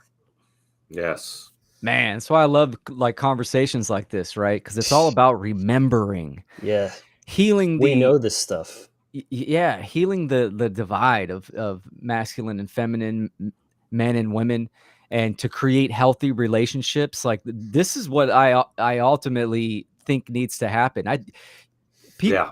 Freedom-minded individuals, healthy-minded individuals need to come together, right? Yes. And Yes. we need to get to a place of conscious conception. The depopulation agenda of, oh, the world's so fucked up, don't have kids. That's part of the depopulation agenda, right? You got to do the work individually, and then we attract this, right? When you get to a certain place of resonance and in harmony with nature, then you definitely attract the other, for sure. Mm-hmm. I believe. Yeah, I agree. Jana mentioned seeing a microcosm of this with OnlyFans. Women making millions off dudes while basically doing nothing. This is it's a great example again Great one. of the toxic version of these archetypes. So this is the man in his provisional role, but what is it? But the woman has all the power. The woman is in charge and in control, and the man is supplicating. Oh, please notice me. Please do that thing I like with the underwear and this and that. I'll throw money at you. Please Yeah, Show show your up. right. feet. Show your Right. feet. Exactly. It's totally flipped. That's a really interesting kind of observation, because this is this is a huge aspect. There's so many, people that are not only cam girls, but are just men that are users of this platform to sort of kind of get their needs met, but in a very unhealthy, codependent, toxic way. Yeah. Yeah, like you said, it's all about the needs, right? Yep. And Yeah. being conscious of Everything. this. Yeah. Northeast. It's the needs. Yeah. Mm-hmm. Yes. Absolutely. Good one. Good Yeah. one. Yeah. Yeah. Everything human beings do is to fulfill some type of need, one way or another. and it could be a good thing or a bad the needs themselves are not wrong. No, We all have absolutely not. innate human needs. It's how you're choosing to meet those, and is it coming from a healthy place or an unhealthy place, right? It's not wrong to have the need for love, right? But then to go and try to fill that love hole by watching porn or throwing money at women, strange women online that you don't Right. even know, Right. that's a very unhealthy way to meet the need. The need itself is not wrong, but this is why self-awareness is everything. We need to be looking at this of like, what is compelling your behavior? Where is that coming from? And is this behavior actually good for me? Is it sustainable? Is it healthy? Right, Exactly. exactly. And in inverted kingdoms, the queen actually runs the show in context, behind the scenes and telling the king what to do, Mhm. and we see that a lot in history, don't we? Mm-hmm. Mm. So when you're dealing with this particular subject, you realize that when things are congruent and in alignment, how beautiful it fucking is, man. Yes. So beautiful when the man and the woman are clicking together in harmony and in union, and things are in alignment with cosmic principle and natural law, and things are flourishing, and we have the emperor and the empress working together to create a world that we could actually be proud of. you Wheel of know Yes. Fortune. exactly. Mhm. We have the choice. That's what the Wheel of Fortune is all about. Yep. What choices are you going to make coming up off of the 0 to 9 path in context to taking it from the fool to the hermit? You know, Mm. where are you going to take it? You know, And to reap the benefits of the wheel of fortune, you need to cultivate the will of fortune and absolutely, start with Woo! that. Yeah. absolutely. Elaine, you nailed it with this, by the way. It's so exhausting playing both roles. This is everything. Is that the men are not present. We talked about fatherless homes earlier, and the woman is forced out of survival. We've been on all this. This is so on point, and it's exhausting for the feminine. It's not that a woman can't do it. Many women out there are doing it, and I commend you because what's the other option, right? You're kind of forced in that position at this Yeah, point. You can't make him want to be more involved. But again, so it's not that you can't do it, it's that it's exhausting. Especially the women, the feminine aspect of this, to for a woman to be forced into a masculine role is just exhausting, and it makes you neurotic, right? yeah, You don't want that kind of responsibility. You want to trust that your man's got it, and you can just let go of control and just live in the moment and bring joy and life and laughter to the home and Mm. not be in all of these like executive, oh, I got to make sure the rent's paid and I got to make sure this and that. And you constantly logistic minding. That's your left brain. It's exhausting for you. You want to just relax and trust and feel safe. Yeah, of course it's exhausting. That's how anything in the opposition of nature, you're tapped into more of the involution, right? It's like the decaying force. So it drains your energy. It's not vitality where it's raising up. So yeah, it definitely has that effect. And I can relate to that in a lot of aspects, being a single dad. Mm, oh, absolutely, man. It can drain your life force if you let it. Yeah. Literally, because you're doing something that's not natural to you, you know. mm. And I love, oh, go ahead, Will. No, go for it. I love this comment as well. This is something I say a lot. Females definitely have a lot of the power. It's how they use it and which one a male pays attention to will tell a lot. Well, I say there's a masculine power is not the same as feminine power. It's not to say women are not powerful. It's just that what is presented as power in our world, in our day and age, is typically taking form as the masculine form of power, and femininity is seen as weak and not powerful. But Mm, it's just different. A mm, woman doesn't need to act like a man to be powerful. She needs to step into her feminine self-worth and understand what her feminine power is. It's not to be the boss bitch that makes bank and handles shit and runs online businesses and is a coach and all these kind of things, all while being a single mother. The feminine power is the power to inspire the masculine, to nurture Absolutely. and to care and to bring that joy. The joy of life and existence is that Venus Yes. energy. Yep. Just the pure pleasure of being alive in this magical place that we forget sometimes. We think of it as a prison. Yeah. That's the power of the feminine. And that's very different from masculine power. Men don't have that same ability. And that's great. Again, No. I want this to be a celebration of our differences. How great it is that I don't need to be feminine. I can do what I'm good at and trust a woman to be feminine and to inspire me to be the best version of myself as a man. That's your power. Yeah, absolutely. Good point. Nailed it. Yeah. Man, well, we are 3 hours and 18 minutes in. Solid. Dude, so solid. I've absolutely enjoyed this so much. I think we've covered a lot of very important, powerful points. I think we kind of, this is a good place to wrap this up. And a lot of this stuff we'll probably kind of revisit next week and the week after, because it's not just about horse blinders about men and then women and this, like it's all one big thing, right? And we're talking about the relationship, the relationship between those things, the communication and all that kind of stuff. So we're going to revisit these concepts because they apply to both, and we need to be able to see the big picture, holistic intelligence, looking at that from that higher perspective. Very crucial here. Yeah. So gentlemen, thank you so much for being a part of this. You guys have brought so many wonderful points and insights to this conversation.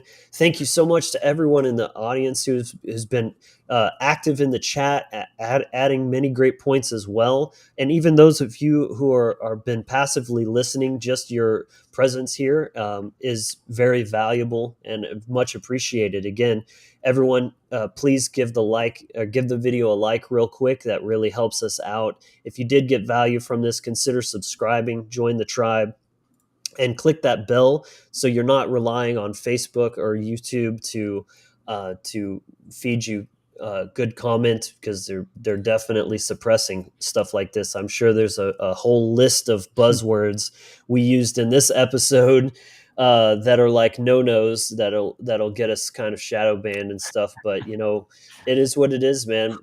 We got to just put the truth out there until they literally shut us up. I'm not going to stop. So if I have to be only on Odyssey eventually someday, maybe so be it. But I'm going to use these platforms while I have access to them, while I can, until they literally, tape my mouth shut, and I'll adapt from there. But there you go. Yeah.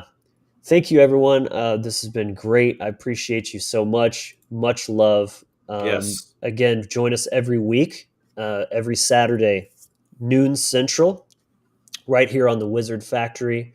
I appreciate everyone tuning in. Please share this with a friend. And until next week, be empowered, inspired, and encouraged. Bye. All right.